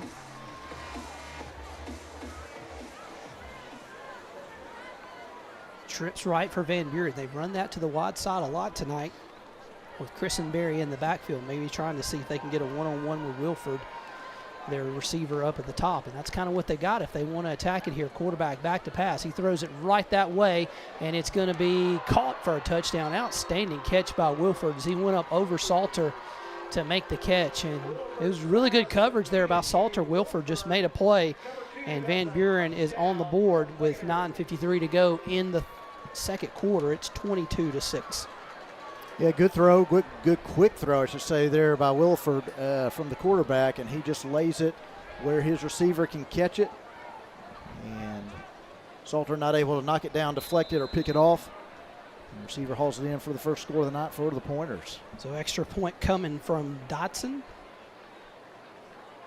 Snap is good, hold is good, and his kick is right through and into the parking lot. So 9:53 to go here in the first half. Saints leads cut to 22-7, as you'll see the replay. But just that time, you just got to tip your hat to number 2, Wilford. He just jumped up and made a play right there. He did, and the ball was thrown just where he really could make the catch, thrown beyond him a little bit. And that's just a situation of a quarterback knowing the athletic and leaping ability of your receiver. And Salter may, if he could take that play back, he may have taken another step before he elevated. Looked like he jumped just a little early, and the throw was just beyond his reach. Well, Van Buren gets on the board. So for the first time, did not score in the first half last week against Mountain Home, but they get a touchdown here to kind of get back in the game. 22-7. With 9:53 to go, but the Saint offense, which has been efficient, 3 drives, 3 touchdowns, will come back on the field. And Cliff, I don't know why, but the thought of an onside kick definitely floats in my head if you're Van Buren at this game. So maybe that's something to watch for right here. Well, when you call an onside kick, Billy, you know this. You've coached, not that you've done a whole lot of onside kicks as a coach with your youth league teams, but you want to do it at a time when the receiving team is not looking for it, not ready, and at a time when you can really catch them off guard. I think Shiloh would probably be thinking, hey, we got to be aware of this right now and really be aware of anything. I mean, when you come in as an underdog, as the Pointers do against the Saints tonight, you've got to be ready if you're Shiloh for any tricks, some misdirections, like you said, onside kicks. So I think they're probably aware of that. I don't think it would catch anybody off guard here if they do try it, but I think they'll just go ahead and kick it deep, but we'll see. Well, the Pointers get it signaled in play, and here we go. They will kick it deep. It's going to be 4 yards, 5 yards deep in the end zone for a touchback. Saints don't have to return. So you saw the kicker right there, Derek Kelly. He was the one in pregame warmups who had a 55-yarder in pregame warmups and missed it a little bit to the right, but it had the leg. It went in the net on the end zone. So impressive for a high school kid. You see Brandon Aubrey on the Cowboys on Sunday, and you think, man, how much kickers have improved. The guy's hit 65-yarders like it's nothing. How about Cam Little, former Arkansas Razorback for the Jags? All-time record. 68 yards, I believe. Man, it is amazing. Saints going to run a play action here. Cole's got time, throws down the middle of the field. He's got a man wide open. It's Kemp, 40, 35-30, and Van Buren's momentum is gone in one play. 80 yards to the house. Kemp from Creighton, and the Saints have the touchdown. So Kemp couldn't quite haul in the touchdown earlier, but he got that one as they got behind the secondary of Van Buren. 80 yards, 9:41 left to go, and boy, if you're Shiloh, you got to love that. Van Buren cuts it to 2 scores. They have a little bit of momentum, and one play, it's gone. Absolutely. Great throw. Again, just a beautiful deep ball by Cole Creighton, and he hits his senior receiver in stride, Chandler Kemp, who, again, like you said, makes up for the drop earlier with the 80-yard touchdown. Saints going to go for 2. Screen back this way to Kemp. Can he get in the end zone? Nope, can't get it as he'll drop it. Now, again, in high school football, when the ball's turned over, it's not live. It's just a dead ball. So it is a 2-point try that fails. So Saints stay at 28-7 with 9:41 to go here in the first half. As Cliff, you see the replay of the bomb, Creighton to Kemp. Yeah, look at the protection up front by the offensive line. So good job by those guys. And then look at the separation Chandler has with his against the defender. I mean, he had 5 yards of separation, and in high school football, college football pros, that is 5 yards is a huge difference. And you've got a quarterback that can lay it in the palms of the receiver, lead the receiver as Cole did, and it's a pretty easy pass and catch. Those guys work on it every day at practice and able to pull one out as they had separation between Kemp and the defender here. Yeah, Brady Perkins was the defensive back for Van Buren there, who had a lonely feeling seeing Kemp run away from him for the touchdown. Greenwood stuck it in the end zone again. They lead Mountain Home 21-0 early in the second quarter at Mountain Home. So the Bulldogs have traveled far and played well early.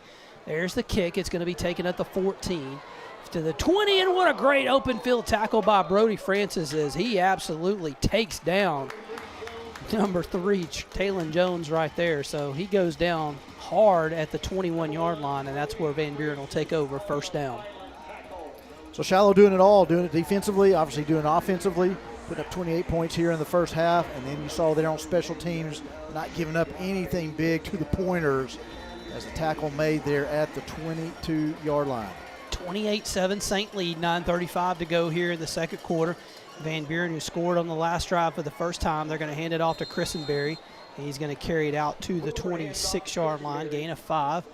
One of his better runs on first down as they kind of keep a little bit ahead of the chain. So at the 26-yard line, kind of looking out there, don't see any 10. Austin Riggs still not on the field. So empty backfield for the Pointers as they bring Brewer in at receiver in the inside slot. Quarterback back to pass, looks right, in trouble, just going to throw it up. It's intercepted by Rowe at the 30 to the 29, and Christenberry's going to tackle him right there. But quarterback Williford panicked a little bit there and just threw it up when his first option wasn't there.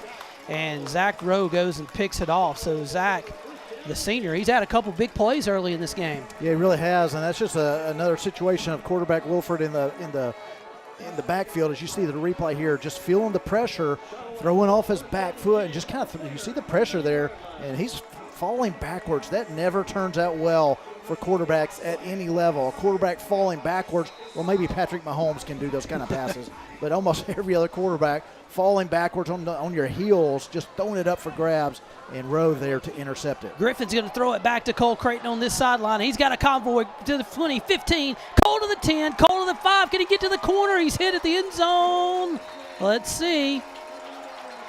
I think it's a touchdown. I haven't seen an official call. They made the call there. He got it. Okay. The side judge came in.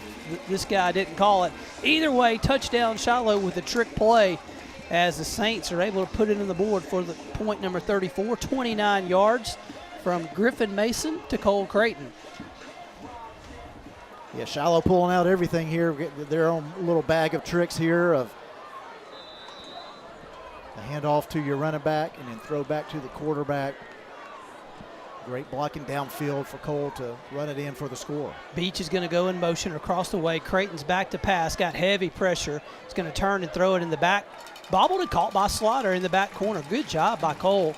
He got heavy pressure but was able to just kind of keep rolling out, getting some room, and then found Slaughter, his senior wide receiver, in the back. So 8:37 left to go in the first quarter, and we'll see the replay coming here on the pass from the running back, Griffin Mason, back to Cole Creighton. Yeah, Van Buren, you see them, man, they're just so scattered way far on the right side and really nobody there to help out on the backside when Cole got the reception until right at the goal line, but Cole's able to beat him with a half step in, and he gets the 29-yard touchdown score. Give Griffin Mason the touchdown pass completion there, his first of the night. Is that, Cliff, I'll put you on the spot. Is that Griffin's first passing touchdown? No. He had the one against. One or two earlier this season, yeah. Did he throw the pass against Farmington on the first play last year to Kemp for the touchdown, maybe? I feel like he did. You're going back putting you on the spot right there. Here, Billy. There's the kick. Going to be taken at the 15. Talon Jones to the 20, to the 25. He's got a hold. He may go. As see Floyd can knock him out of bounds. Great job by Beckham as he takes him out of bounds at the 49-yard line. Floyd was the last thing standing between Jones and the end zone, and he got him on the ground at the 49-yard line. So first down, Van Buren. They'll take over in Saint territory, but they trail 36-7 with 8:30 to go in the first half. So I don't think that's Griffin's first touchdown throw this season. I'd have to go back and look, but I think he had one just a couple weeks ago. But I think it is Cole's first receiving touchdown, though, here for the Saints. So add that to all the other numbers that he's compiled. At midfield, there's a slant over the middle, caught the 40, the 35. Ball's fumbled. It's going to be recovered by Rowe. Max Eldridge knocked it loose, and Rowe fell on it back at the 24-yard line. So Zach Rowe's got it. The receiver is kind of arguing that he was down right there, but didn't feel like he was. I felt like it was a pretty clean hit by Max. Yeah, I believe that it was a catch and a fumble. We'll go back at maybe if we have the replay there. Obviously, there's no replay here in high school football, so the call on the field will stand, but it is a turnover, and the Saints will get the ball back inside their 25. Well, Saint offense, which has been explosive, will get another chance to continue to be explosive here at their own officially 24-yard line with 8:18 to go in the quarter. Van Buren, their first time out of the half. And we've got a timeout on the field. So Van Buren, I think, took that. 36-7, Saints lead, 8:18 to go here in the first quarter. So while we've got a second, we'll give you some of our sponsors of 2025 Shiloh Christian Football, our champion-level sponsors, Prison Pools and Outdoors, Fire Band, Arvest Bank, Reliable Poultry, Quality Millwork, Advanced Primary Care, Roush Companies, Takeem DDS, Harps Food Stores, Stubbs Center for Cosmetic Surgery, Fast Lane Entertainment, C.R. Crawford Construction, Smith & Davis Orthodontics, Osage Air, Wright's Barbecue, Backus Concrete, Midland Industrial Services, Prestige Hormone, Health and Wellness, and Arkansas Children's Hospital in Northwest. Our Super Saint sponsors, Family Legacy Planning, PRZ CPN Advisors, Sims and Renters Insurance, Barton Boot Camp of Fayetteville and Springdale, Goldfish Swim School, Canis, Rogers Insurance, ANKR, Black Hive Corporation, Body Balance, First National Bank, Retriever Academy, AR Care, Elite Masonry, Starwood Customs. Some of our Super Saint level sponsors of 2025 Saint Football. 1st and 10 Saints after the turnover at their own 24, already leading 36-7 in this game, trying to add on another possession here. Creighton, a little bit of a bad snap. He's going to hand it to Griffin Mason. Griffs to the 25, Griffs to the 30, bounces it outside to the 35, and then he's taken down from behind at around the 39-yard line. So Griffin's going to get 15 there and a first down out to the 39. Good hard run there by Griffin Mason. Good to see him getting back in football shape after being injured for a couple weeks, and he's going to have to come out of the game for I don't know if he's got There's some blood on him, so we will see what that is, but probably just get it wiped up and taped up, and he'll be back in the game here shortly. Yeah, it looks like he's got some blood on his knee. You see the trainer kind of rolling the pant leg up, trying to adjust that. Saints going to run the play here. Cole Creighton's going to keep it, and he gets to the 49. There's a flag down at the Van Buren 49-yard line, so maybe a hold right there on the Saints as Creighton pulled it and kept it, but kind of a new wrinkle. Cole Creighton a lot of running here early in this game. During the run, holding, offense, number 10. 10-yard penalty from the spot of the foul. Replay, first down. So Weston Huckabee, the sophomore wide receiver, going to get called for the hold there. That'll back it up to the 39, so basically where the play started. So it'll be just first down, and we'll do it again. 7:56 to go.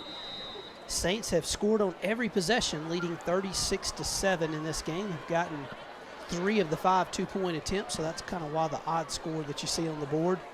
For Shiloh, they'll shift into a tight loop right here, and they'll send Slaughter in motion across the formation. There's a snap. Cole's going to hand it off right up the middle, 40, 45, midfield, 45-40. Griffin to the 35, the 30, and he's going to be taken down off his feet. And let's see, the 30-yard line's where they're going to mark it. So first down as Griffin rips off a big run from his own 30 to their 30, and a gain of 31 on the play for Griffin Mason. Charlie Krell is going to line up as a tight end to the right. Saints going to throw this way. Bubble to Kemp. It's caught at the 25. Chandler's going to stiff arm his man, and he goes out of bounds at the 22-yard line. So Chandler got pushed out of bounds, but a good stiff arm the way. We've got a flag, yet we do, at the 22-yard line. So we'll see that it's across the way from where the play was.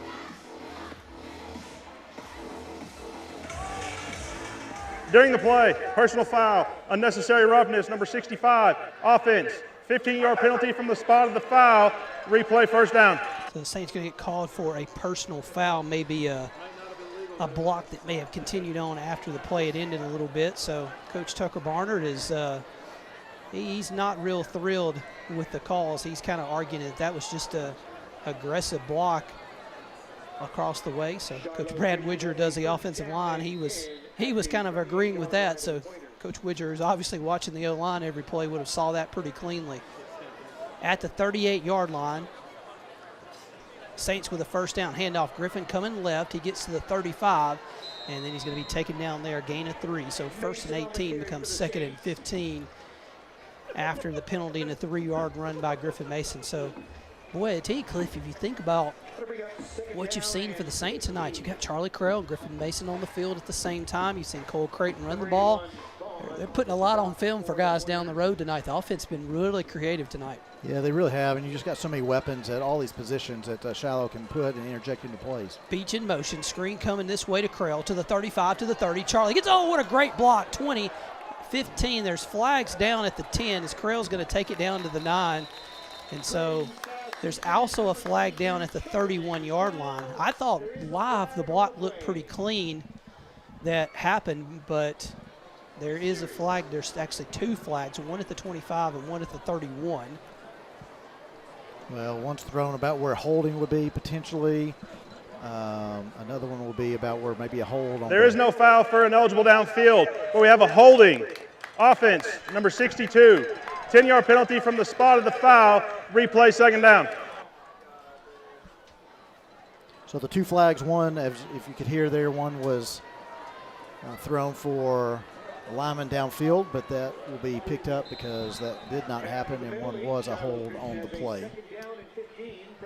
So at the 35, Saints with a couple of long penalties, 2nd and 15 again here. 2 receivers left. They'll send Slider across the formation that way. Cole back to pass. He's going to throw it deep down the middle of the field. It's one-on-one for Kemp. He's got it. Touchdown, Shiloh. Kemp one more time gets behind the defense, and that's going to be a 35-yard touchdown catch from Cole Creighton to Chandler Kemp. And so the senior, Cliff, boy, Chandler, his numbers are looking good tonight. Yeah, they really are. This is 4th catch of the night. Chandler's 2nd touchdown catch of the night, and 4 catches for 79 yards. So Last week at Lake Hamilton, Zane Slider had a big night, over 200 yards receiving. Tonight is Chandler Kemp.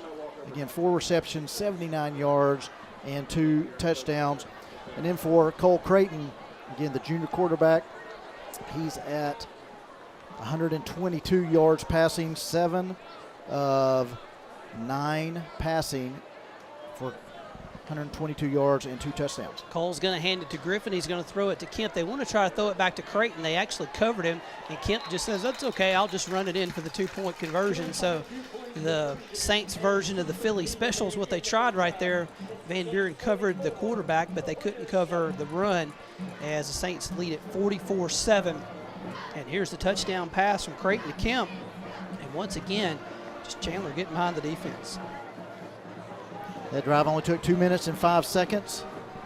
The Saints put another score on the board, and with 6:13 remaining here until halftime, and Shiloh will get the ball coming out of the half, so you're kind of entering that be great in the middle 8 period of the game. We talk about the last 4 minutes of the first half and the first 4 minutes of the second half. Teams talk about being great in those middle 8. A lot of games are decided by what happens at the end of the first half and at the beginning of the second half. Saints all over Van Buren here and looking great. I wouldn't say in the middle 8. They're looking great in about the middle 20 or the beginning 20 here. Yeah, the way this offense is playing, just incredible. And the student section obviously doing some push-ups like you see the college teams do. And Cliff, there's going to be some students in good shape as more the Saints are putting points on the board in this one. As there's a kick, they're going to angle it this way. It's going to be taken at the 18. They kind of faked the reverse a little bit there as Van Buren tried a little something different on the kickoff. They'll return it out to the 28-yard line before he's taken down there. So Taylon Jones got a lot of return yardage tonight, but the problem for Van Buren is he's had a lot of opportunities. Yeah, again, Saints clicking on offense, defense, and again, special teams doing a great job not giving up anything big on the kickoffs. Holding Van Buren inside their own 30-yard line here, starting at about the 27, it looks like, for the Pointers, as they are just really need to get something going offensively, trying to move the ball against the Saint defense. Screen, and they're just going to throw it in the ground. There's a little bit of miscommunication there. There is no foul for intentional grounding. 28 was in the area. Pressure, they just couldn't even get the screen pass off. So Van Buren has tried to throw the screen a lot tonight, and it's becoming less and less successful for the Pointers. So back at their own 28, 6:05 to go. We're almost at the halfway point of the second quarter, and the Saints just offensively have dominated this game in every sense of the way. Well, I thought there was movement on the Pointers, and the official went to pull his flag outside to put it back in. Yeah, he put the flag back in his pocket, back to pass, fires over the middle, got a man wide open, 35, and then hit with a big hit at the 39-yard line. I think that might have been Miller who got him. So, yeah, it was Miller at the 39, number 26 with the big hit. So the offensive line of Van Buren and the Saints were all tied up about 10 yards behind the play. They kind of had to shift it off. So Van Buren will send an extra receiver on the field here, 1st and 10 at their own 39. Quarterback with a hard snap count. Saints don't show anything. See Coach Holly running down the sideline. He's going to change the play call right here to get things going. There's a snap. He's going to fire out in the flat. It's caught at the 39, makes one man miss, the 42, and then taken down at the 43. Almost nearly fumbled the football there was the wide receiver number 10, Riggs, who's come back into the game after being injured earlier. So let's see if Riggs, looks like he's still kind of limping. He's actually going to go out on 2nd and 6 at his own 43. So Van Buren players have taken some licks in this game from the Saint defense and kind of hobbled off a few times. And it's tough to see one of your main players, main offensive weapons not be a factor in the game when you really need him to. I mean, Shiloh experienced that with Griffin Mason when he was out for a couple weeks. Williford's going to throw the screen. Again, it's intercepted by Brody Francis at the 35. Brody to the 30, the 25, the 20, 15, 10, 5, a pick 6 for Brody Francis and the Saint defense, as that puts the 50th point of the game on the board with 4:44 left to go in the first half. What a read there by Brody Francis. He's just looking at the quarterback, and the quarterback, Williford, just makes a bad pass, overshoots his receiver. Brody's right in the spot, and then there's just no help on the defensive side. The Van Buren Pointer offense tries to become a defense, stop Brody from scoring, and they just kind of give up. They're on the far side of the field. Easy run in for the pick six by the junior, Brody Francis. Well, what they also didn't know, Cliff, he's all state in track. So when Brody caught that one, we're like, yeah, they're not catching Brody right there. Extra point from Aiden Eastwood is up and good. That's Aiden's first one of the night. He's the only one who hadn't gotten any action tonight, but from the extra point, Saints put it on the board. It's 51-7 Shiloh, 4:44 left to go here in the first half, and you've got Brody Francis's touchdown is another one for the Saints. Good job by Brody. Just read the screen. Well, I said he overthrew his receiver. He underthrew his receiver there. But, again, I talked about just a minute ago, when a quarterback is going backwards, he's on his heels, and he just throws it up. More times than not, good things do not happen there. And there's a perfect example. He just undershot his receiver. Brody playing a great defensive end, linebacker position right there, makes the catch and runs it in for the score. Beautiful shot of the moon coming up to our east here on, again, a beautiful November night for high school football. So the Saints have gotten halfway to 100 with still 4:44 left to go in the first quarter, a 51-7 lead. And so, Cliff, you kind of felt like coming in this game, Van Buren struggled to score points, and you thought, man, this may be a difficult night for them. But the physicality of the defense, as much as obviously the offense has scored every possession, but that's kind of set the tone in this game, even though the offense is dominated. Oh, for sure. And again, I've seen it increase every week of our conference season. Again, I just think the team's just playing at a high level. They're getting more comfortable in their positions. Again, this is several games in with Coach Holly running the defense from the coordinator side. Ooh, and again, another big hit on the kickoff. You just see a hard hit there by the Saint special teams. You see a flag there thrown, probably a block in the back on Van Buren, and that'll back them up. And again, just things struggling for the Pointers in all phases. We talk about all phases of the game for Shiloh and how well they're doing. All phases for Van Buren not happening, not doing very well tonight. During the return, holding, return team, number 48. 10-yard penalty from the spot of the foul. First down, Van Buren. And you know the way this game's going, Billy, and if things stay the way they are in Mountain Home with Greenwood winning and Greenwood wins conference, Shiloh will be the 2 seed. We've got a week off next week. How does that play into it? I mean, sure, guys can rest, but, man, when you're kind of playing at the level that Shiloh is right now, you kind of want to keep it going, you know? I mean, I'm not going to take away the bye week, but boy, you sure would like to just have everybody play again next week and see what the Saints could do. At the 14-yard line, there's a snap. Quarterback back to pass. He fires out in the flat. It's short and incomplete. But, yeah, Cliff, you know, you talk about that. It's one of the big probably the differences you've seen moving up from 5A to 6A is you get the bye week for the first 2 tops teams in the conference, where 5A you played every week, and for the most part in 4A, unless they're the one team that had the bye, unless you happen to be the top of the bracket bye, you played 4 or 5 playoff games. And so the way this defense is playing, you know, you're right. You almost kind of hate to have the off week because you're just clicking so well right now. They're going to hand it off to the running back. He's going to cover it up hard. He's going to be chopped down by Rowe at the 21-yard line. So Zach is everywhere tonight, calling his name constantly, the senior cornerback for the Saints. So up to the 21. It's going to be 3rd down and about 2 for the Pointers. 4:20 left to go in the quarter. Clock running, and Van Buren is seeing themselves down 51-7 early in this game.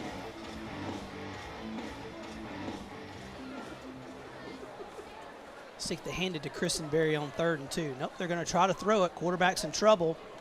Rolling right. He's going to take off and run, and he's taken down at the 26-yard line by Pullen, but that's going to move the chains, and that's going to give Van Buren a first down. So the quarterback, Williford's able to scramble and get a first down. Number 44-8, pushing out of bounds. So Aiden with a tackle, but not before Van Buren gets a first down to the 26. Quarterback in trouble, gets away from Barnard the first time, but he didn't get away from Tate the second time, and a sack inside the 15-yard line. So Barnard couldn't quite get him on the ground the first time, but he does get him on the ground the second time with the sack. Good pressure again by the Saint defensive line, just causing a lot of problems up front. Yeah, big was about a 10-yard loss there. Now we've got a flag thrown. Well, the center said something, and the official was spotting the ball, so yeah. it made it easy to know who that one is, and Coach Mo Henry's not happy with that. He's swapping his offensive lineman out. Yeah, well, I understand it is frustrating. You've got one team that is playing very well, and you got another team that's not. The score on the scoreboard is reflecting that, and as a player, you just got to keep your cool there. Unsportsmanlike conduct, number 65 of Van Buren. Half the distance to the goal, still second down. That's number 65's first unsportsmanlike conduct of the game. I mean, you were in a bad spot before that. Your quarterback just got sacked, 10-yard loss. Again, scoreboard's not reflecting anything real positive for you, and now you just hurt your team with an unsportsmanlike, back it up even further. So now Van Buren inside their 10 at the 8-yard line. Well, the Pointers. Second down and 36. They get the pass off, but he's going to be chopped down all the way back to the 4-yard line. They're going to lose even more yardage. And so I heard Eric Vaughn, our PA guy, say it was second down in Fayetteville for Van Buren. Well, now maybe it's second down in Alma.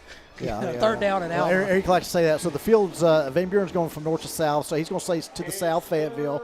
A couple weeks ago, he said as a team was going to the north, second and Bella Vista. There's a run play over the right side out to the 16-yard line, but nowhere near what they need to do. It'll just get it to 4th and 20.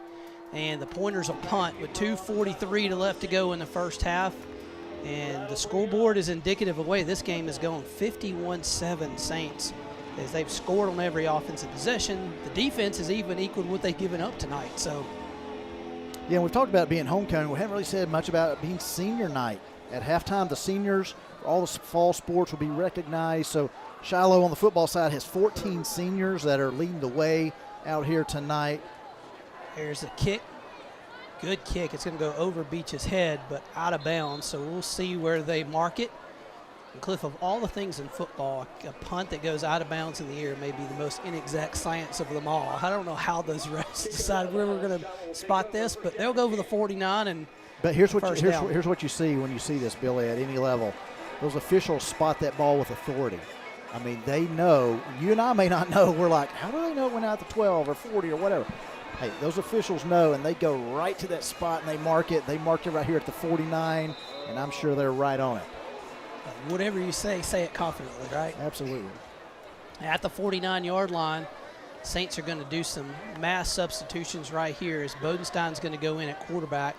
They're going to hand it off going Griffin Mason. Griff cuts back to midfield, lowers his shoulder. He's to the 47 and then pushed out of bounds by Van Buren there. So Bodenstein's in at quarterback. Looks like, let's try to see if there was any substitutions on the offensive line. They may have kept that the same. A couple of the starters back in. So, but good stabs for Jake. Of course, obviously you never know with a quarterback, an injury, and Bodenstein's a play away from being your quarterback. So you want to give him some opportunities. There's a handoff, Griffin Mason up the middle. There's a flag down at the 42-yard line. And let's see what that penalty is going to be. Maybe a hold on the Saints. We'll see.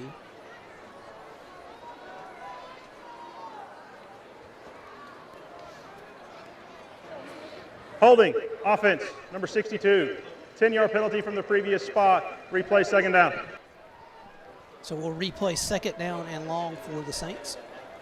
You talk about Bodenstein coming in. I mean, obviously he came in and spelled Cole Creighton last year, did a great job leading the Saints to another championship appearance in Little Rock. But he comes in this season, 21 of 25. That's 84% completion rate throwing the ball, just slightly under 200 yards and 2 touchdowns. So Bodenstein definitely knows what to do from that quarterback position. Jake to Griffin in the backfield, and he's got nowhere to go. He's going to be hit at the 40-yard line and thrown backwards. So screenplay just didn't work there for the Saints. We got a pointer who is down at the 40-yard line. Injured player. Not sure what happened to that young man, but boy, he just chunked his mouthpiece. So yeah, it looks like he was favoring something there on the right leg. But he took his helmet off, and he is feeling some pain right there.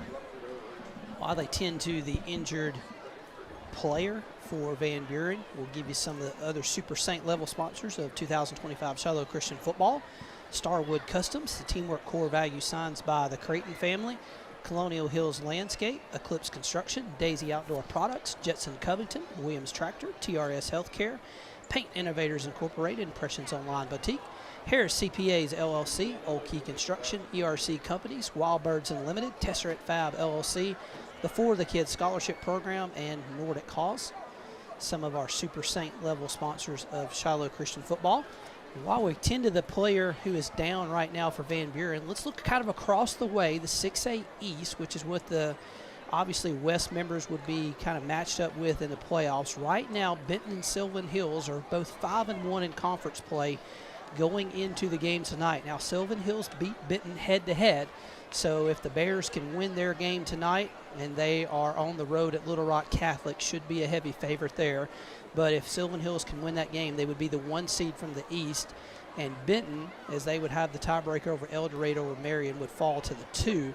El Dorado and Marion both 4-2, but El Dorado has tiebreakers over Marion and Jonesboro, who are the 2 closest competitors. So if El Dorado can win at Sheridan tonight, no easy task there with Kevin Kelly's club, but if El Dorado can win, they would get the 3 seed, which they would host the 6 seed Lake Hamilton, and if the Saints are at the 2, which is kind of where we kind of felt like coming into the night that would happen, as you see the injured Van Buren Pointer getting up right there, and the young man's going to kind of be helped off to go through. See Coach Henry helping his player right there for the Pointers. But if you go through with that, you see Marion at 4-2, Jonesboro 3-3, Sheridan at 2-4. Now Catholic and West Memphis have both been eliminated from the playoffs, so Sheridan will be the 6th seed no matter what, as they've lost to Jonesboro already.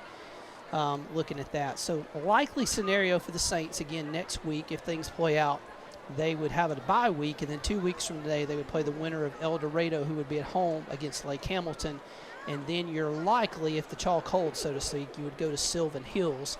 While on the flip side of the bracket, you would get, if the chalk held, a quarterfinal game with Benton and Mountain Home, and then a semifinal game with either Mountain Home and Greenwood. So either way, you get 3 of the 4 probably top teams on the other side of the bracket if you wind up with the 2 seed if you're the Saints, at least coming in the state. We'll have to see what Sylvan Hills can do, as those guys, the story of the year in Arkansas, from 0-10 to conference champs if they can win at Catholic tonight. And we got a false start on Slaughter on the right side. False start. With the hard Offense. count and drew Number themselves 3. off with a minute 5-yard 25 penalty. to go. Still 3rd down. Here in the first half. Shiloh 51-7. Obviously, with the score, the sportsmanship rule would be in place for, well, I believe that's a 4th straight week for the Saints. If I'm keeping that correct number in my head. Yeah, Shiloh's been, again, getting better week after week after week offensively. I mean, we knew coming into the season they would be strong offensively. Got so many weapons. Bodestein's going to throw it down to Kemp. It's incomplete at the 31. Chandler jumped to catch it, just couldn't quite bring it down. Pretty good pass by Jake, put it on the shoulder there, but good coverage by Van Buren. So it's going to be 4th down and 21. And Cole Creighton will come out to do what he hasn't probably done, I think, in maybe a month, and that's punt the football. Yeah, Shiloh hasn't had to punt much the past several weeks, as they've just been picking up first downs left and right and moving the chains, going for it on 4th down some, and so it's not like they've converted every 4th down. Cole takes the snap. Oh, he's going to throw it deep down the left sideline. They got Kemp pretty covered well. It's going to be intercepted at the 21. So other than hurting Cole's stat line, won't really make any difference right there. That's equivalent to a long punt that you would take off. But if you're, I mean, he threw into triple coverage here. If you're Van Buren, knock the ball down. I mean, that is, as you said, equivalent to a punt. You knock the ball down, and you've got the ball at the Shiloh 30. Well, a little different look for you tonight. You can see the camera huddling to the press box there. You see Eric Vaughn in the purple does her PA. Mr. Charlie Foster, some of the other guys who run the clock and do some things. So it takes a lot to run it on a Friday night. There's a pass complete by Van Buren to the 24-yard line. Short gain there with a minute left to go in the first half. But, yeah, you got, look across the way. You got a camera guy. You got a PA guy. You got a guy running the scoreboard. You got a guy running the clock. The play clock, a lot of things it take to make a football game. Takes a village to pull off a game right here on Friday night. Takes a lot right here at the 24. pass is going to be caught at the 28-yard line and taken down right there is the running back, Christenberry. So third down for Van Buren with 30 seconds left to go here in the first half. Pointers will kind of try to go quick, see if they can get a play off. They're going to fire it over the middle, and it's bobbled and caught. What a great catch to the 40. And then Eldred's going to get him down at the 41-yard line. That's Wilford. So he bobbled and caught it. With 19 seconds left to go in the first half, Saints 51 and the Pointers 7.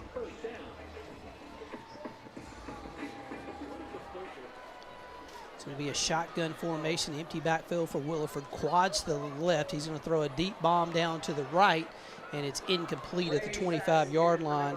Intended for his receiver there. Saints had pretty good coverage. Nance was coming over for him as safety spot, as Barnard was also in the coverage. So it's going to bring up second down and 10. 8 seconds left to go in the half, and Cliff, see 8.6 on the scoreboard makes you think of basketball, and the Saint basketball team will get going this week, and as Coach Bullington loves to do, just finds a 7A school to start the season.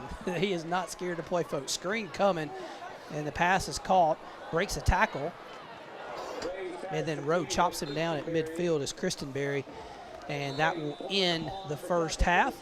And so a dominant first half for Shiloh. They did everything they wanted to and a little bit more. A defensive touchdown, and Cliff, just everything you want to do, 51-7 at the half. Yeah, everything going Shiloh's way, again, in all phases of the game, offense, defense, special teams. Shiloh just continuing to play at a high level on both sides of the ball, just swarming to the ball on the defense, putting pressure on the quarterback, getting in the backfield, just blowing plays up, playing high intensity defensively. And then offensively, again, just so many weapons. Weapons on the ground coming out of the backfield. In Griffin Mason, weapons on the outside with your receivers, Beach and Slider and Kemp, and then Cole Creighton just doing what he needs to do. Kind of a weapon on the ground tonight. Cole has been throwing the ball, passing the ball. He's 7 of 10 for 122 yards, 2 touchdowns. Cole rushing the ball, 5 rushes, 66 yards. Griffin Mason, the leading rusher, 9 rushes for 87 yards. And then Chandler Kemp, leading receiver so far tonight, 4 receptions, 79 yards, 2 touchdowns. Well, we encourage you to kind of stick around. We're going to do something a little bit different here at the halftime as our senior recognition is going to happen. So we're going to kick it down to the field, and we're going to recognize our seniors as, again, with the homecoming due to the weather a couple weeks ago. We did homecoming and pregame. We're going to do the seniors here as they get ready to go to halftime. Saints lead 51-7, but we'll kick it down the field and we'll honor our senior 2025 Shiloh football players, and then we'll be back with second half action. Score at the half, Saints 51, Van Buren 7.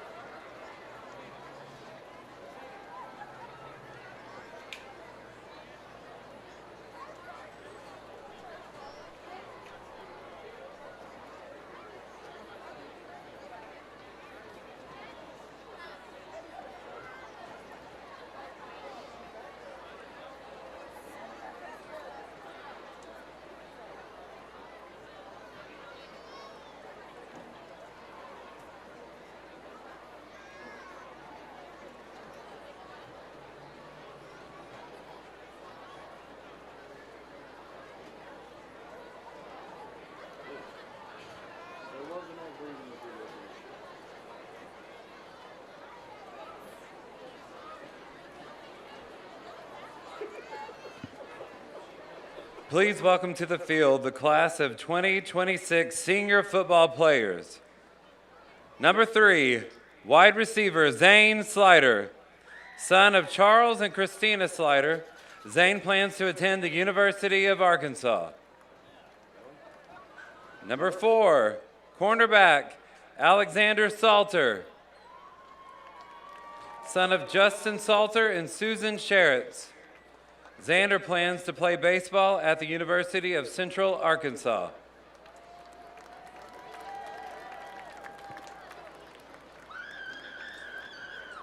Student assistant Luke Morgan, son of Sean and Lisa Morgan. Luke has enlisted in the United States Navy active duty.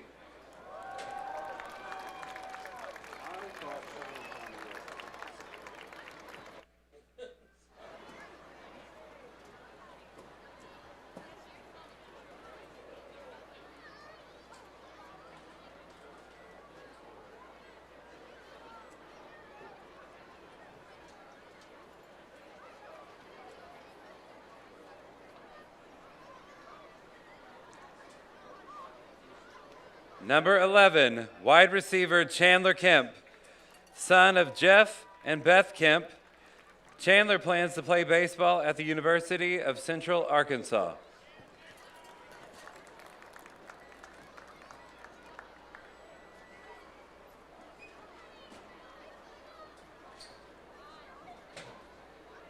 Number 13, safety AJ Elanen, son of Ramon and Melissa Elanen.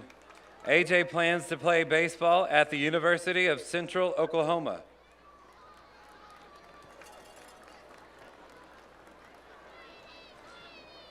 Number 17, cornerback Zach Rowe, son of Jason and Katie Rowe.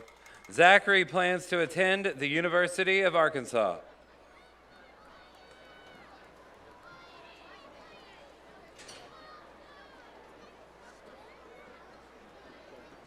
Number 18, running back Griffin Mason, son of Tom and Elizabeth Dowell and Steve Mason and Tracy Hudson.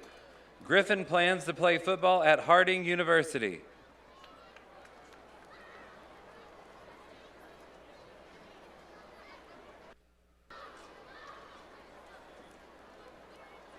Number 20, linebacker Ethan Brewer, son of Mark and Brooks Brewer and the late Amanda Brewer. Ethan plans to pursue a trade or a career in the military.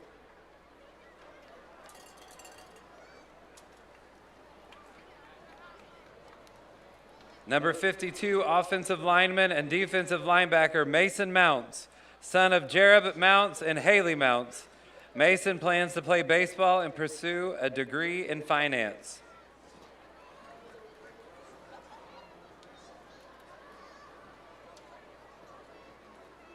Number 34, kicker Aiden Eastwood, son of Mark Eastwood and Alice Eastwood. Aiden plans to attend Northwest Arkansas Community College.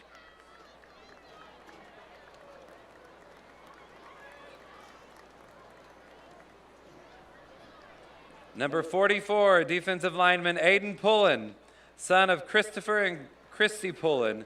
Aiden plans to attend the University of Arkansas.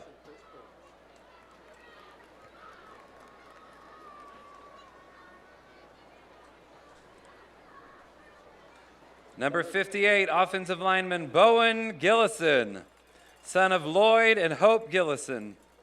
Bowen plans to play baseball in college.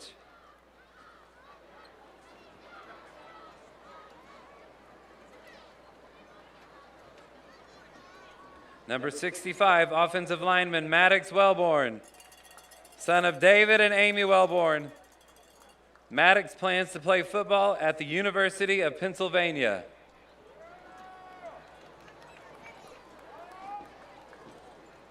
Number 68, offensive lineman Aiden Hagan, son of Aaron and Ashley Hagan. Aiden plans to attend the University of Arkansas.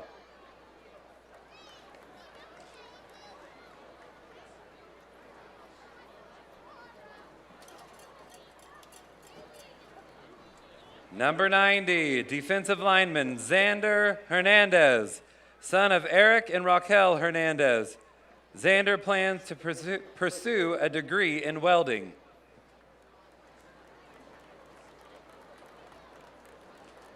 Please give our football seniors one more round of applause. And now, please welcome senior cheerleaders and dancers. Senior cheerleader Ava Anthony, daughter of Jeff and Tessa Anthony. Ava plans to attend the University of Arkansas. Senior dancer Isabella Beeler, daughter of Andrew and Ashley Beeler. Isabella plans to attend the University of Arkansas. Senior cheerleader Kate Kiefer, daughter of Wade and Claire Kiefer. Kate plans to also attend the University of Arkansas.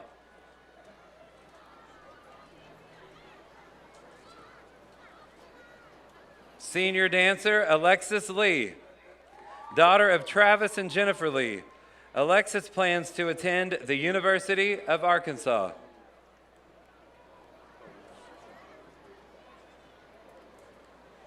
Senior dancer Adeline Patrick, daughter of Ashley Patrick and Allison Patrick. Addie plans to attend the University of Arkansas.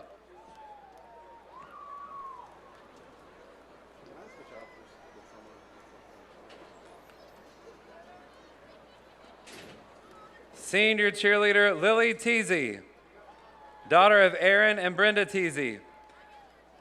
Lily plans to cheer in college.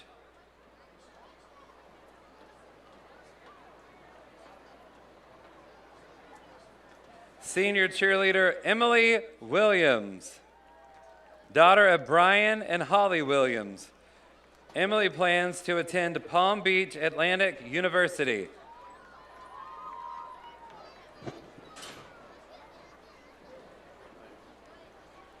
And senior spirit team manager Lila Kate King, daughter of David and Lisa King. Lila Kate plans to attend John Brown University. Please give our spirit team seniors one more round of applause. And now please welcome senior band members. Senior drum major Caden McKinney, son of Jason and Katie McKinney. Caden plans to attend Arkansas Tech University. Senior color guard Ellie Jaspers, daughter of Michael and Adrian Jaspers. Ellie plans to pursue a degree in engineering.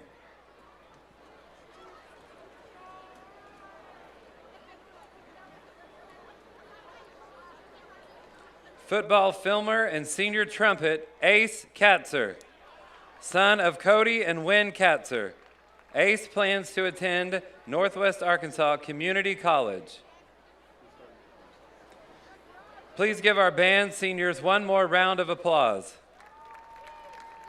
And now please welcome senior cross-country, golf, and tennis. Senior tennis Eli Brown, son of Nathan and Alicia Brown. Eli plans to attend Arkansas College of Electricity. Senior tennis Avery Coleman, daughter of Kyle and Emily Coleman. Avery plans to attend the University of Arkansas. Senior golf Trip Conley, son of Clay and Kara Conley. Trip plans to attend Ouachita Baptist University.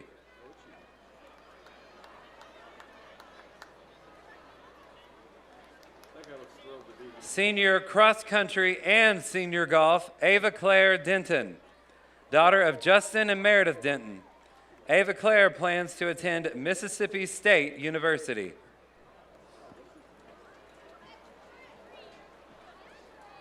Senior tennis, Christian Grigg, son of Donnie and Amy Grigg. Christian plans to attend the University of Arkansas.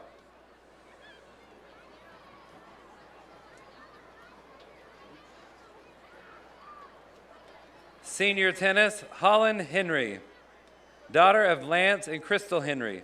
Holland plans to pursue a degree in pre-law.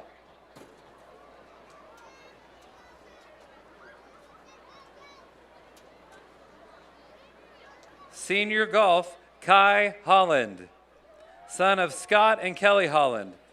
Kai plans to pursue a degree in mechanics.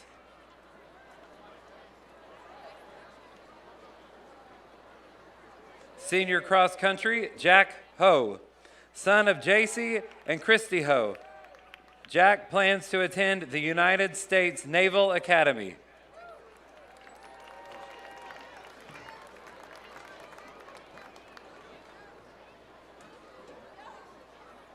Senior tennis, Jude Humphrey, son of Byron and Carrie Humphrey.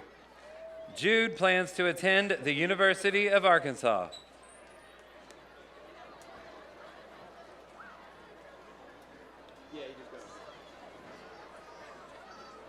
Senior tennis, Kate Knudsen, daughter of Charles and Lisa Knudsen. Kate plans to attend the University of Arkansas.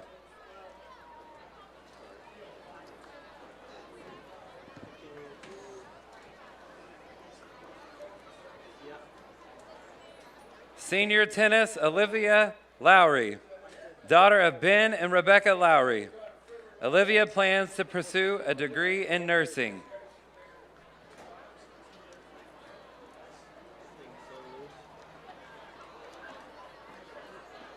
Senior tennis, Marin Massey, daughter of James and Lori Massey. Marin plans to attend the University of Arkansas.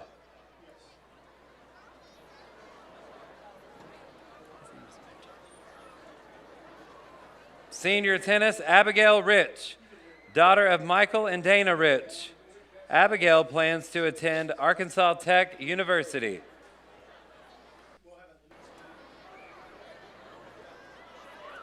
Senior tennis, Tucker Russell, son of Ryan and Kelly Russell. Tucker plans to attend the University of Arkansas.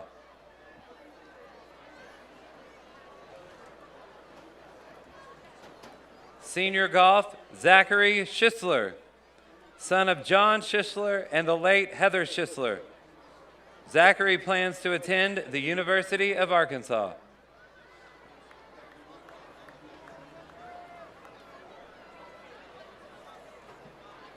Senior golf, Presley Stam, daughter of Corbin and Alicia Stam. Presley plans to play golf at Arkansas Tech University.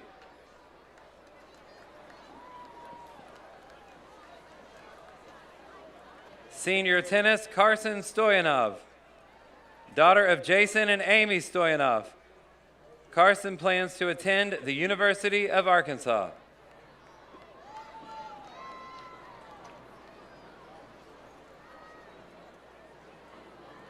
Senior golf and senior tennis, Justice Thurlby, son of Jeff and Sage Thurlby.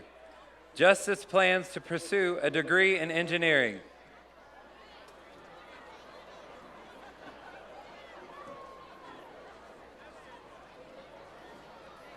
And last but not least, senior cross country, Matthew Thurman, son of Scott and Robin Thurman. Matthew plans to run cross country and track at Ouachita Baptist University.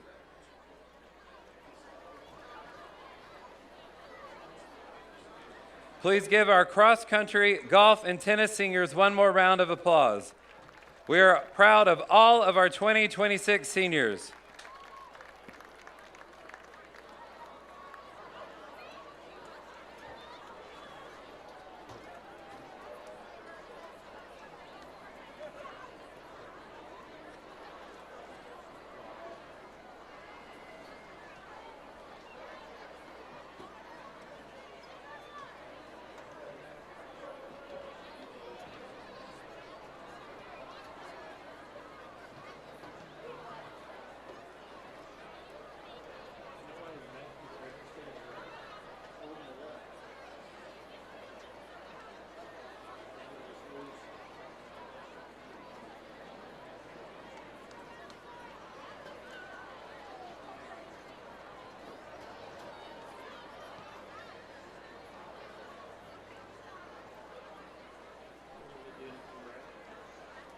Ladies and gentlemen, what a great senior night here at Shiloh Christian School.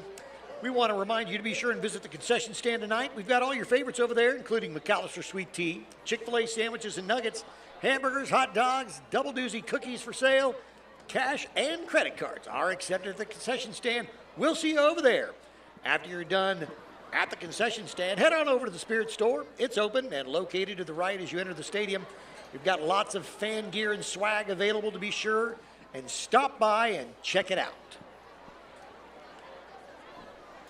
Standing up, look at what my father does, turning all things new, gray skies blue. Hear the church say, won't he do it? I know he's got my back. That's why I'm singing that. Ladies and gentlemen, please welcome to the field your 2025 Shiloh Christian Cheer and Dance Squad.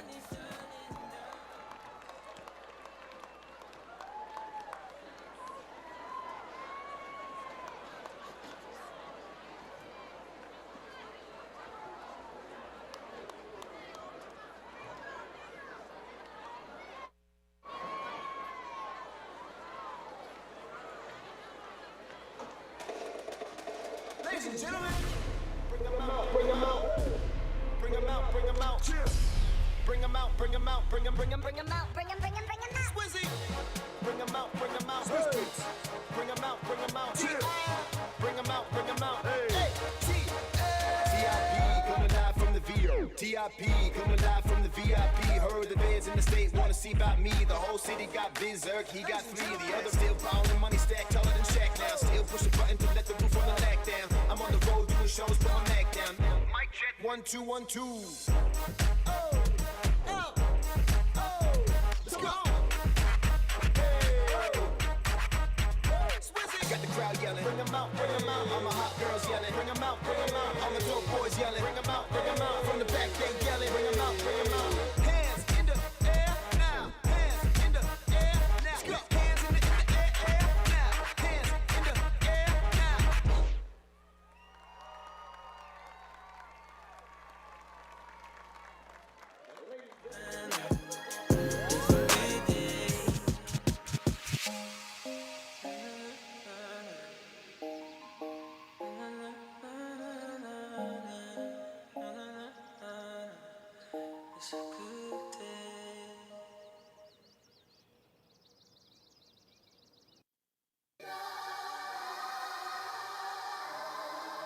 Yeah. Look, I was the one in them classes, youngin' but making it happen. 2 up, 2 down in Manhattan. Never had Gucci or Louis Dior, but this music, I swear that I did it in fashion. Don't gotta rush, I got hours in this, and you know that I'm really about action. Can't believe that they counted me out, now we running them numbers just like how I knew it would happen. Don't gotta cat to be fitted, pay for whatever I'm living. When I die, put my name with the best of them, just to inspire the rest of my city.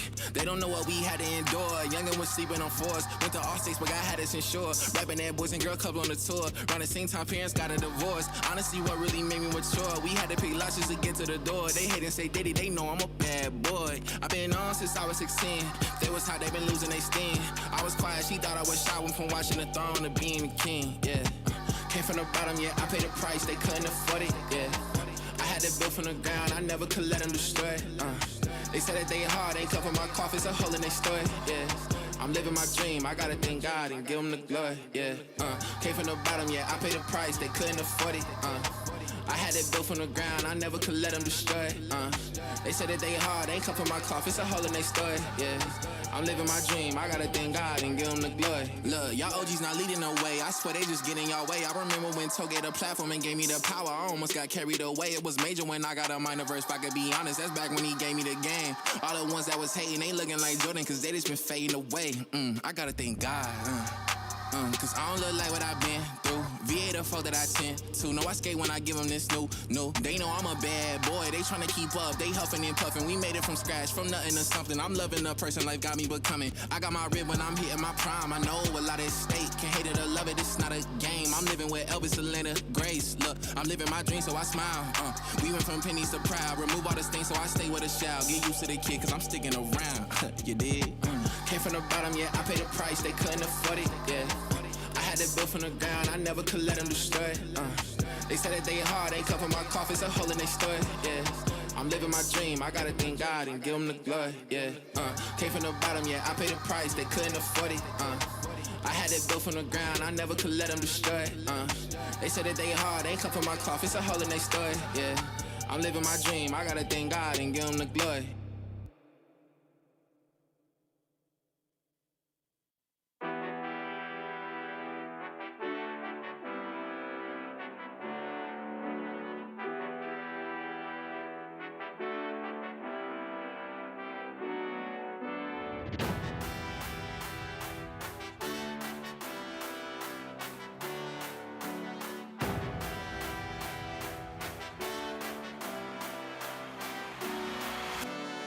You know we destined for the win cause he planned it. Who can stand against your hope when he see my banner? Marching through the city, shake the ground. The Jericho walls coming down. And you know we destined for the win cause he planned it. Who can stand against your hope when he see my banner? Marching through the city, shake the ground. The Jericho walls coming down. Who can stand against the only one who wears the crown? I sing praises up to heaven and them blessings coming down. I done gave my life to Christ a couple times, no kidding around. Every time I lose my step, you never let me hit the ground. Cause you're strong when I'm weak, I won't ever face defeat. Drop my foes in the sea, I sit back and hold my peace. On this land, set my feet, so now it belong to me. Bro, these chains set me free, I'm right where I'm supposed to be. Boy, I was born to be great. Like 95, we on the rise, Lord help me carry this weight. I'm steady sliding in this time and I can't ever be late. And when those lights go dim, I'm meeting him right up to them gates. No, I won't ever lose faith. And you know we destined for the win cause he planned it. Who can stand against Jehovah? He see my banner. Marching through the city, shake the ground. The Jericho walls coming down. And you know we destined for the win cause he planned it. Who can stand against Jehovah? He see my banner. Marching through the city, shake the ground. The Jericho walls coming down. Chariots of fire, yeah, you know we bring the flame. I ain't trusting in my sword, only trusting in your name. I got God on my side, ain't no way that I could lose. You're the first and the last, but he never number two. Speed, past, light, flash, dark, mad. Cause I got favor from my dad. Ready, attack, push enemy lines back. They waving them white flags, my aim got them turning Boy, back. I was born to be great. Like 95, we on the rise, Lord help me carry this weight. I'm steady sliding in this time and I can't ever be late. And when those lights go dim, I'm meeting him right up to them gates. No, I won't ever lose faith. And you know we destined for the win cause he planned it. Who can stand against Jehovah? He see my banner. Marching through the city, shake the ground. The Jericho walls coming down. And you know we destined for the win cause he planned it. Who can stand against Jehovah? He see my banner. Marching through the city, shake the ground. The Jericho walls coming down.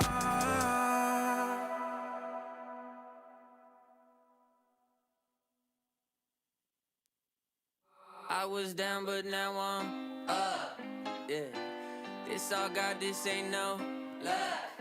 Yeah, I used to be stuck in that mud. Whoa. Yeah, I was down, but now I'm up. I was down, but now I'm up. Yeah, this all God, this ain't no luck. Yeah, I used to be stuck in that mud. Yeah, I was down, but now I'm up. I was down, but now I'm up like my name Lazarus. No Satan gon' be mad at this. I had to ask my dad if it's okay to swing my bat at this. He said, boy, if I picture this out of the park, moving so quick it's like they stuck in park. They see the numbers, but I see the heart. 10,000 hours you spent in the dark, putting in good work, even though you didn't even know that it would work. Talking about a man who grew up in woodwork, do it for the love of it, that's the way it should work. Yeah. I know some people gon' look at me crazy and I'm like, for what? Man, I was stuck, I was down, but now I'm up. Yeah, this all God, this ain't no love. Yeah, I used to be stuck in that mud. Yeah, I was down, but now I'm up. I was down, but now I'm down, now I'm up like a seesaw. When I'm on a beat like an old man's lawn, better keep off. From the ground to the treetops, got clouds on my feet like Jack in the Beanstalk. Jumped off quick, went straight in a free fall. Cowboy hat and a mic singing yeehaw. Landed on my feet like a feline, put him back in the seat like a recline. Ay, what you mean I'm not worthy? Did it with a purpose, didn't need a permit. Digging from the bottom and I brought it to the surface. Mind your business now, who I worship. Who the little guy making big moves. Tick-tock, turn it to a tick, boom. Yeah, I talk a lot of stuff, probably thought it was a bluff, till I went and turned it where? I was down, but now I'm up. Let's go. Yeah. This all God, this ain't no love. Yeah, I used to be stuck in that mud. Yeah, I was down, but now I'm up. I was down, but now I'm up.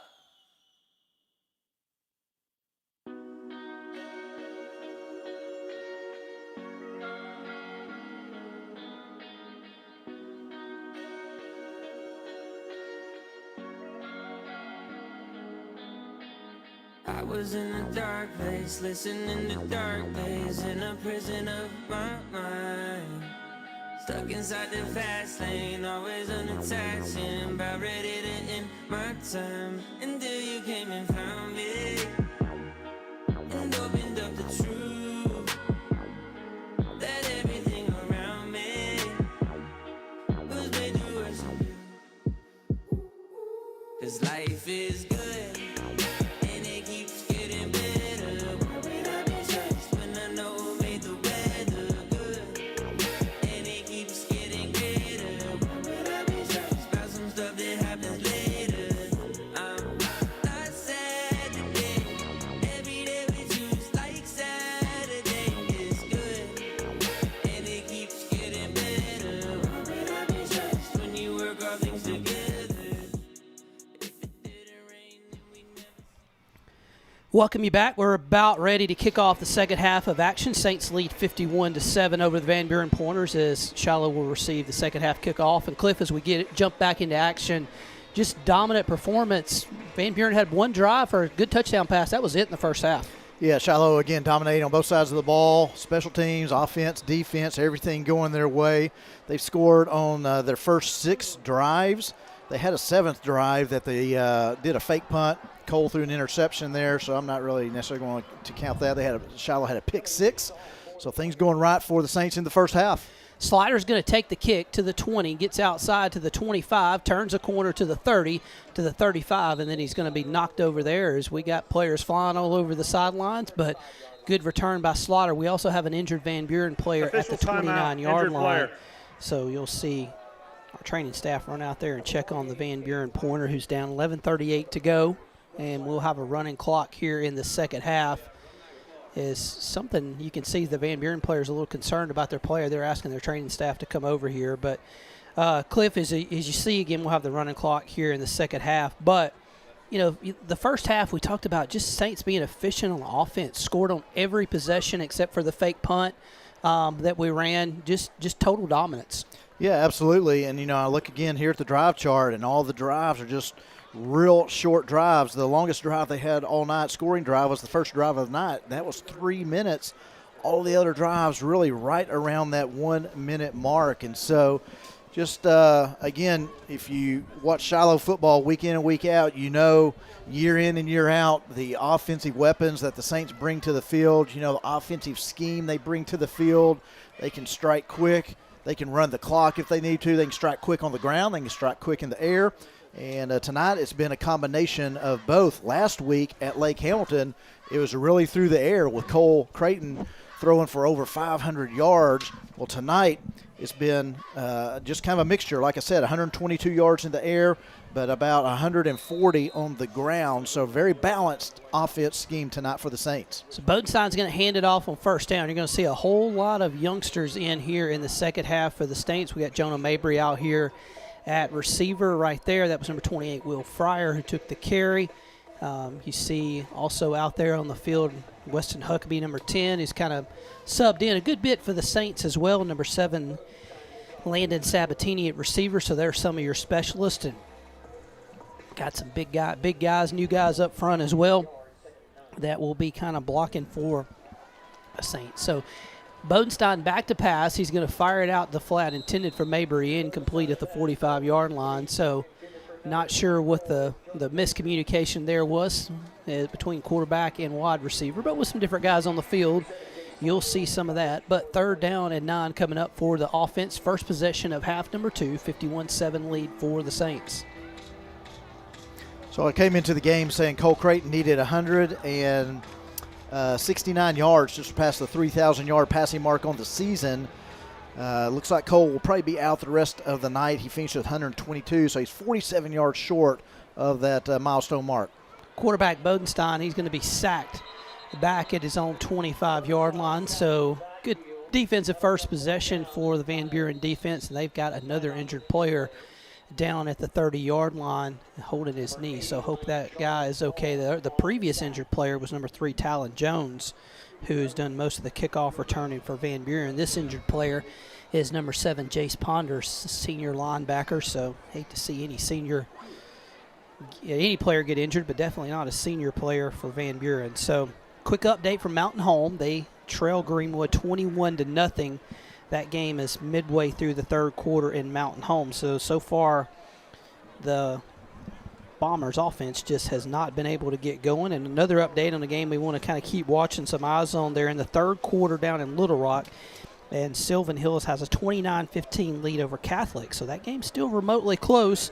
That game, Benton is kind of chomping at the heels trying to catch Sylvan Hills in that 6A East race. So if things hold on the way they are, Sylvan Hills is probably the path that the Saints are going to have to go through to get through the playoffs in a semifinal if they can win the quarterfinal game, which would be here at Champion Stadium in a couple weeks. 8:25 to go as we have the injured Van Buren player we're checking on at this game. But, yeah, Sylvan Hills up 29-15 over Catholic. Catholic eliminated for the playoffs, so they're just playing for pride on a Friday night down at War Memorial Stadium as they and Parkview kind of share that stadium. But kind of Cliff's over here kind of put some things in the playoff bracket and things the way they go. But it looks like, again, the Saints will kind of likely be the 2 seed from the West and would be paired up with, if things fall the way, an El Dorado Lake Hamilton game next Friday night. Bodenstein's going to stay in and he's going to punt this ball away.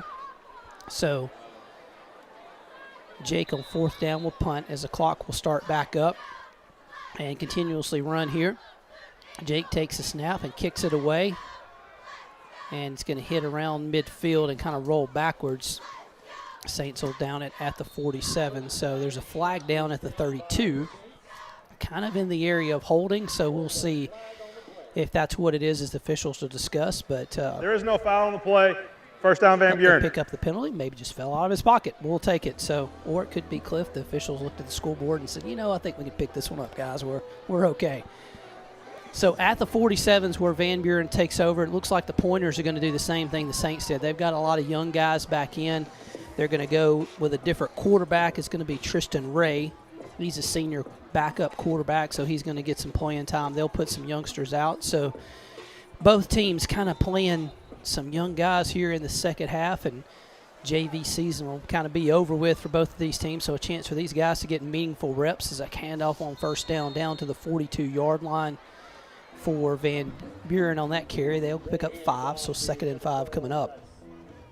Yeah, looking here at the bracket a little bit, and if things kind of hold, looks like Van Buren, they will be the 4 seed coming out of the 6A West. They will play the 5 seed out of the East, and Van Buren will have a home game next week, probably against, that's almost picked off by the Saints secondary.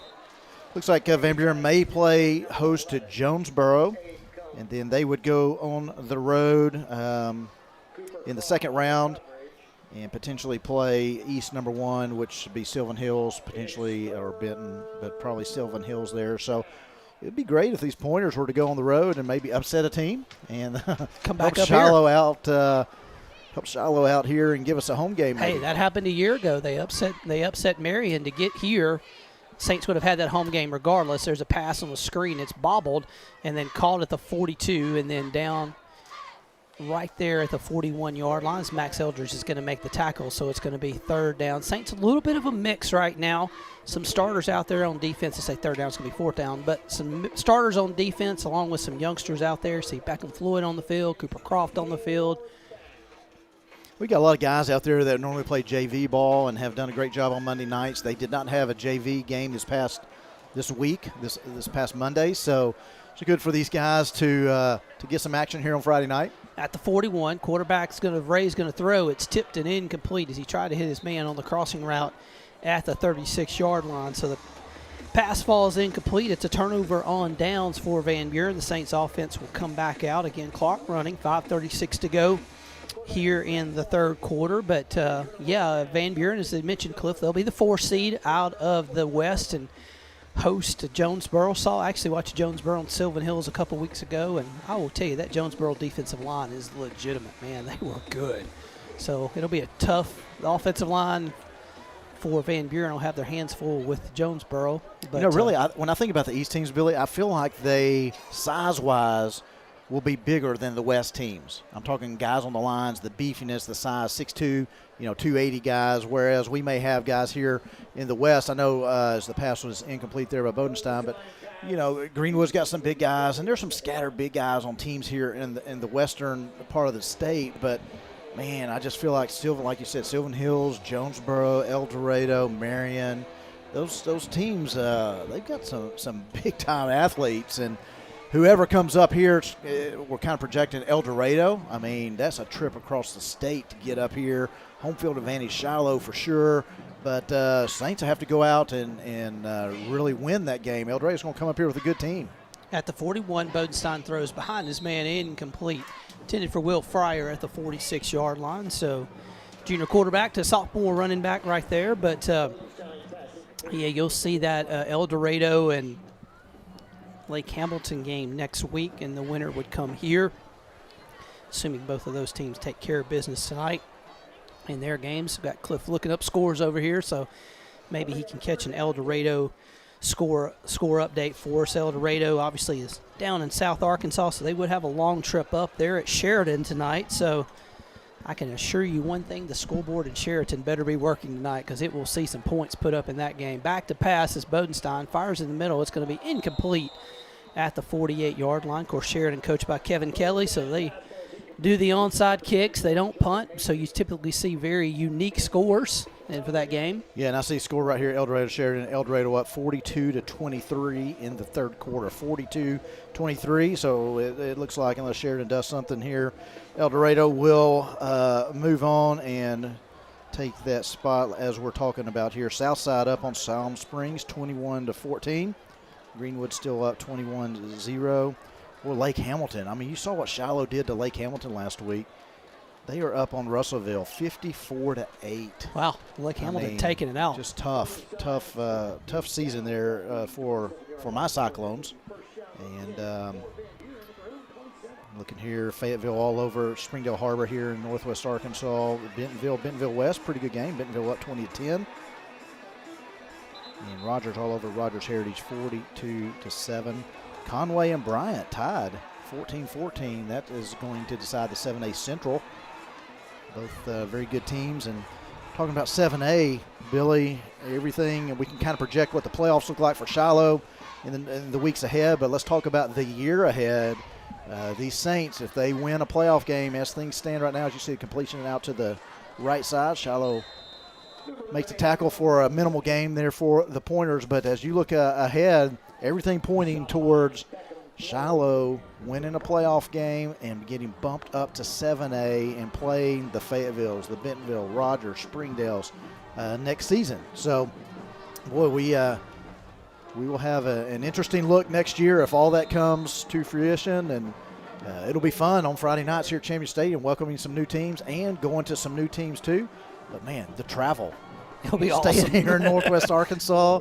But non-con, we may have to go to Little Rock or Oklahoma or wherever we go for the 3 non-con games. But conference, staying up here in northwest Arkansas, that will be something nice for our fans. Yeah, at the 32, it's going to be third down for Van Buren. They're going to fire over the middle behind his receiver, incomplete. Yeah, you got to think from a non-conference perspective, you may not play Little Rock Christian next year because they would be another 7A opponent that you could potentially play in the playoffs. So you may see that series not happen because of both teams in 7A. But Lincoln, being an Oklahoma team, probably somebody that you would love to keep on the schedule. They're just a good quality team. And then the third team, would kind of have to see what happens with things fall, who you can schedule. And, it would be interesting. There's a screen pass this way coming to the 30, the 35, up the field. To the 45, it's going to be a first down. So, maybe Cliff at one of those things too. You may play Greenwood in the non-conference. It's a 2-game, it's a both game. Both teams have trouble scheduling people. They may decide, hey, let's, it's a great game, it pushes both teams to be better. Maybe one you would try to keep on the schedule as you would be in different classifications. Yeah, I think that's a great rivalry. I know that Greenwood has the upper hand in that rivalry through the years, but you've got two very good football teams year in and year out. Two programs that know each other very well. Two programs that are very similar to each other. And I think that would be very fun for the fans to continue. Now, I'd like Shiloh to start winning some of those games. Just haven't gotten over the hump with them yet. But, it'll be interesting potentially if Shiloh moves up to 7A as we're talking about. There's talk of Greenwood moving down to 5A. That would be what would happen. Unbelievable. That would be a Shiloh 7A versus a Greenwood 5A. And they're the bigger school. Unbelievable. Yeah, it is unique the way that would fall. But if this, see, the third quarter will come to an end 51-7 again with a running clock. It will go fast. So while we have a second here, we will give you here in just a second our Prism Pools and Outdoors play of the game. So Saints lead 51-7 at the end of the third quarter. The Prism Pools and Outdoors play of the game. Williford's going to throw the screen. Again, it's intercepted by Brody Francis at the 35. Brody to the 30, the 25, the 20, 15, 10, 5. A pick six for Brody Francis and the Saint defense, as that puts the 50th point of the game on the board with 4:44 left to go in the first half. This play of the game brought to you by Prism Pools and Outdoors.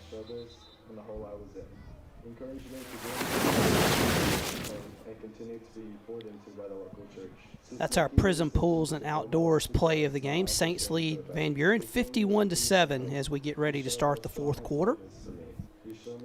Little Rock Christian with a 35-25 lead over Pulaski Academy. So Little Rock Christian trying to be the 3 seed down in the 7A, which would be an impressive season for those guys. Quarterback back to pass, and Ray's going to be sacked at the 43-yard line. As you can see Coach Holly out on the field trying to get his guys a little bit just. He's got some young guys, so kind of that's, kind of almost think about Nick Saban. You see his team up big in games, but the coaching never stops. Trying to get those guys who you never know when you might need somebody to make a play for you. Quarterback Ray's going to throw it up for grabs, and it's going to be bobbled, and is it caught? Man, great catch by Van Buren at the 28-yard line. Floyd had a hand on it, but he couldn't knock it away. So the quarterback got hit right as he threw it, and it went up in the air, but he was able to catch it for the first down at the Saint 28-yard line. Yeah, Saints got pressure on the quarterback. Quarterback just threw it up. It's kind of like playing 500 back in the day with your friends in the backyard. You've got somebody throwing the ball up, and who can come down with it? Van Buren came down with it. Fires over the middle, and the pass is bobbled and going to be caught, I think, at the 14-yard line. First down for the Pointers. So they've got a good drive going here with 10:50 left to go here in the fourth quarter. Again, running clock. So Cliff update from that Sylvan Hills game. They pushed their lead out to 36-15 over Catholic. So it looks like Sylvan Hills is going to be the one from the east. There's a pass. Oh, it's nearly intercepted by Blake Williams at the 10-yard line. And Blake would have been off to the races if he had caught that one, to see if he could return that one. So second down for Van Buren. So Shiloh and Van Buren have played 2 times, like I said, both last season. One at the end of the regular season like we have tonight, one in the quarterfinals of the state playoffs. At the 14, they're going to throw the bubble out there, and the wide receiver slips down, and there'll be an incomplete pass. It's third down and 10. Saints picked it up, but it was an incomplete pass, did not hold that one. So that to go. But, yeah, Mountain home, and looks like the way with if they lose that game to Greenwood, which is the way it's going to be, Greenwood the 1, Shiloh the 2, Mountain home the 3, Van Buren the 4, and then you'd have the 5 and 6 seeds out of the West would be Southside and Lake Hamilton. So Southside not out of the woods with Siloam right now, so you could have a little bit of a change with that if Southside were to fall. Rolling to the right, quarterback Ray in trouble, and he is sacked by pulling back at the 23-yard line. So Aiden with the sack to go through. Yeah, and he just came unblocked and just chasing the quarterback from behind, showing his speed and then his tackling ability, wrapping the quarterback's ankles up for the QB sack. Brings up fourth down and long here for the Pointers.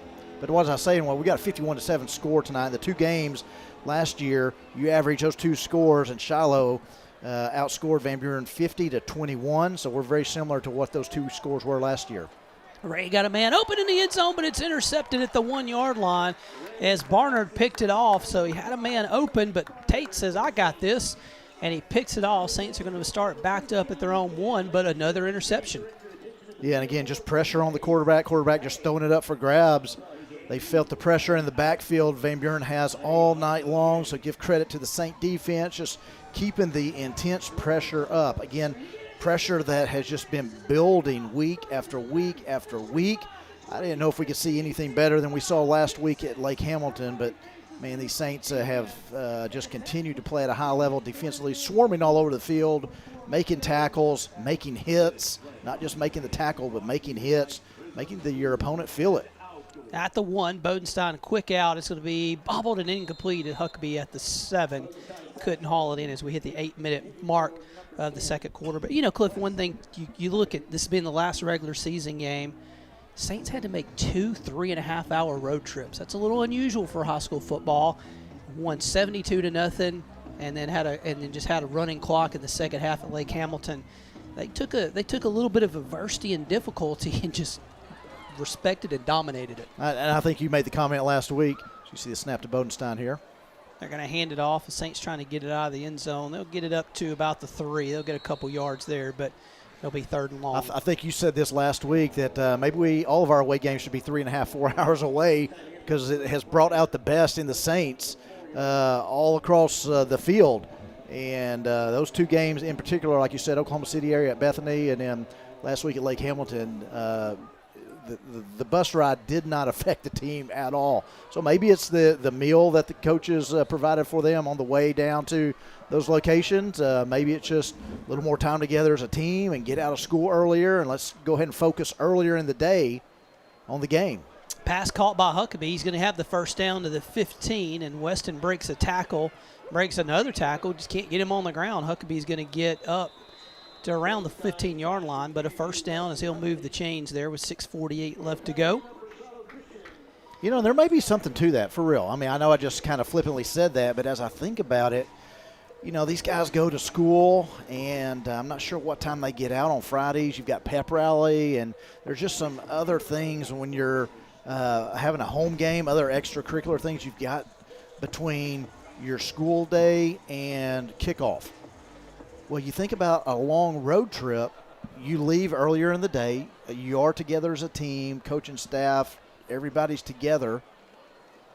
As there's a handoff going to go on the left side. Saints going to lose a little yardage here back to the 11-yard line to 2nd down. And they get to focus a little more early on the game. And I feel like probably the afternoon for away games, yes, you may be on a bus a little bit longer, but you're away from your classmates and the school setting that you can start focusing. So maybe there is some truth to that, not with the Saints, but just any team that travels. But I think as a coach, if you manage your team well, set them up well on road trips, long road trips like you're talking about there, that you're setting them up for success that night. Bodenstein's pass is going to be caught at the 20-yard line and then wrestled out of bounds there as Fryer looks like made that reception. And it'll be 3rd down and about 5, let's see, for the Saints. Maybe 3rd and 4 officially at the 20-yard line. Shiloh get up on the ball here, Bodenstein doing the job, getting the young guys set. He'll send Sabatini in motion, and offsides goes Van Buren. That'll give the Saints a first down out to the 25-yard line as they reset the chains. While we've got a second, we'll remind you that beginning tomorrow, 5-yard penalty, result is a first down. About 9 o'clock over to the SEC gym. It'll be the blue-gold game for the Saint basketball team. So from the 7th graders up to the 12th graders, be scrimmages, shoot-a-thons, and things to go. And then the boys kick off the season on Tuesday night at Bentonville West. And the ladies will kick it off 1 week later. And next week this pass goes high, but a little high expectations on the basketball front, Cliff, as both teams you got to feel like are going to be up at the top of the standings in the conference. Boys are the defending conference champions, and the girls finished 2nd last year, and they've returned basically the whole team except for one person. So hoops is going to be tough to come in Shiloh and win this year for teams. And those are exciting teams to watch. I came to a couple games last year, and there's an exciting product on the court. It's not that the teams are playing are horrible and we're just kind of backing into wins. No, we are earning those wins. And Coach Bullington done a good job on the boys' side. And I looked over their schedule this week when it was released. I think I saw that they're playing at a tournament in Pensacola, Florida, after both Christmas? Teams. Yep. Oh, both teams are going. Both the boys and girls are headed down. The girls have traditionally played a tournament in Texas around Thanksgiving. They're going to go Texas and Florida. But, again, both teams, veteran teams, probably likely to make a run in the state tournament, so trying to test themselves in non-conference play before they get into conference play. So you can find that schedule on the school website and go check out a basketball game. And so it'll be fun. A little hoops tomorrow, and that will start off, and I'll watch a 7th grader play basketball in the morning, so that'll be a little fun for me. I was going to say, you've got some vested interest there coming up with the 7th grade passage just beyond the reach. With Matthew playing there and a good group of guys there that you've seen through the years play at AAO, and it'll be exciting to watch here at Shiloh at the 7th grade level. Yeah, they've had a good seasons in AAO through the years, had a lot of success against the bigger 7A schools, and they finished their season 6-3, and going into basketball season, and the junior high boys won conference as they shut out Farmington last night at Farmington to win the conference. Are undefeated in junior high, so the future is bright on the gridiron for the Saints junior high team coming up with an undefeated regular season. So that'll be probably a change next year too for the junior high. You would assume they'll probably wind up possibly playing some 7A schools. Delay game, offense, 5-yard penalty, still 4th down. Yeah, you may see some changes in the junior high conference as well, but yeah, and you talk about the junior high team, the 9th graders, based on them playing last night, did not move up to dress out tonight, but they will dress out at the first playoff game, so that's just a tradition that we've had here at Shiloh. A lot of teams do it, not just Shiloh, but a lot of teams bring up their 9th graders, so Shiloh will bring those guys up who have, like you said, experienced an undefeated season, a great season for the junior high Saints, and those freshmen will move up, and their role is to watch these varsity players and learn. Now, there may be at times some potentially some 9th graders that may step into a role to help us out in the playoffs if needed, but as the punt by Bodenstein hits about the 42, gets a good Shiloh roll to the Van Buren side of the field. Clock, a little scrapping for the ball there. Just officials are letting them play. Clock continues to run. But next time we have a game, which will be in 2 weeks, we'll have a bye week next week, and then in 2 weeks we'll have a home game here, probably against the El Dorado Wildcats. And as I'm saying, we'll have those freshmen dressed out. Sideline will look a little bigger, a little more extended, and we'll see if we can have some opportunities for some of those 9th graders maybe to help us out on Friday nights. Yeah, there's a couple of 9th graders on that team who could contribute, particularly in a playoff game, a little bit. So if you can get a lead of that, you might see some of those guys take the field. Pass is intercepted at midfield. I think that's Blake Williams. I'll see when the number gets up. Yeah, Blake got it. Well, he missed one earlier, but Blake didn't miss that one. He's going to pick it off at the 47 with 38 seconds left, and I don't think, looking at the play clock, unless the officials really get in a hurry to spot this, they won't have to run a play, and we can finish this game off. But we'll get ready to wrap it up. But Cliff, next Friday night, we'll have nothing to do. We don't have a game to call, as the Saints will have a bye, and they will be back here at Champion Stadium in 2 weeks. But, hey, senior night, homecoming, kind of all wrapped into one. A dominant 51-7 win. Absolutely, and it was settled early. The Saints really, again, making a statement on the defensive side. Offensively, they just continue to roll as Shiloh started the game off with 6 straight scores, and Van Buren just really had no answers offensively, no answers on the defensive side of stopping the Saints as they continue to roll. And, man, now this is what we've been talking about all season long. You won't be playing your best at the end of the year. I think this is the best these Saints have played. And we've got, like you said, we've got a bye week next week. Then we've got a home game in the playoffs. Then we'll see what happens there in the quarters, or the semis, excuse me. And, man, could it be that these Saints make a 7th straight trip to Little Rock to play for a state championship? Everything's pointing that way right now, but got to take it 1 week at a time, but it looks good right now. You're 2 games away from doing it. One of those will be here at Champion Stadium. So, again, no telecast next week, as the Saints will have a bye in the playoffs, and they will be back here at Champion Stadium in 2 weeks, likely against the winner of El Dorado and Lake Hamilton. So for Brian Dunaway and his great crew, we thank you for joining us. Well, our final score from Champion Stadium tonight on their final regular season Friday night, Saints 51, Pointers 7. Good night, everybody.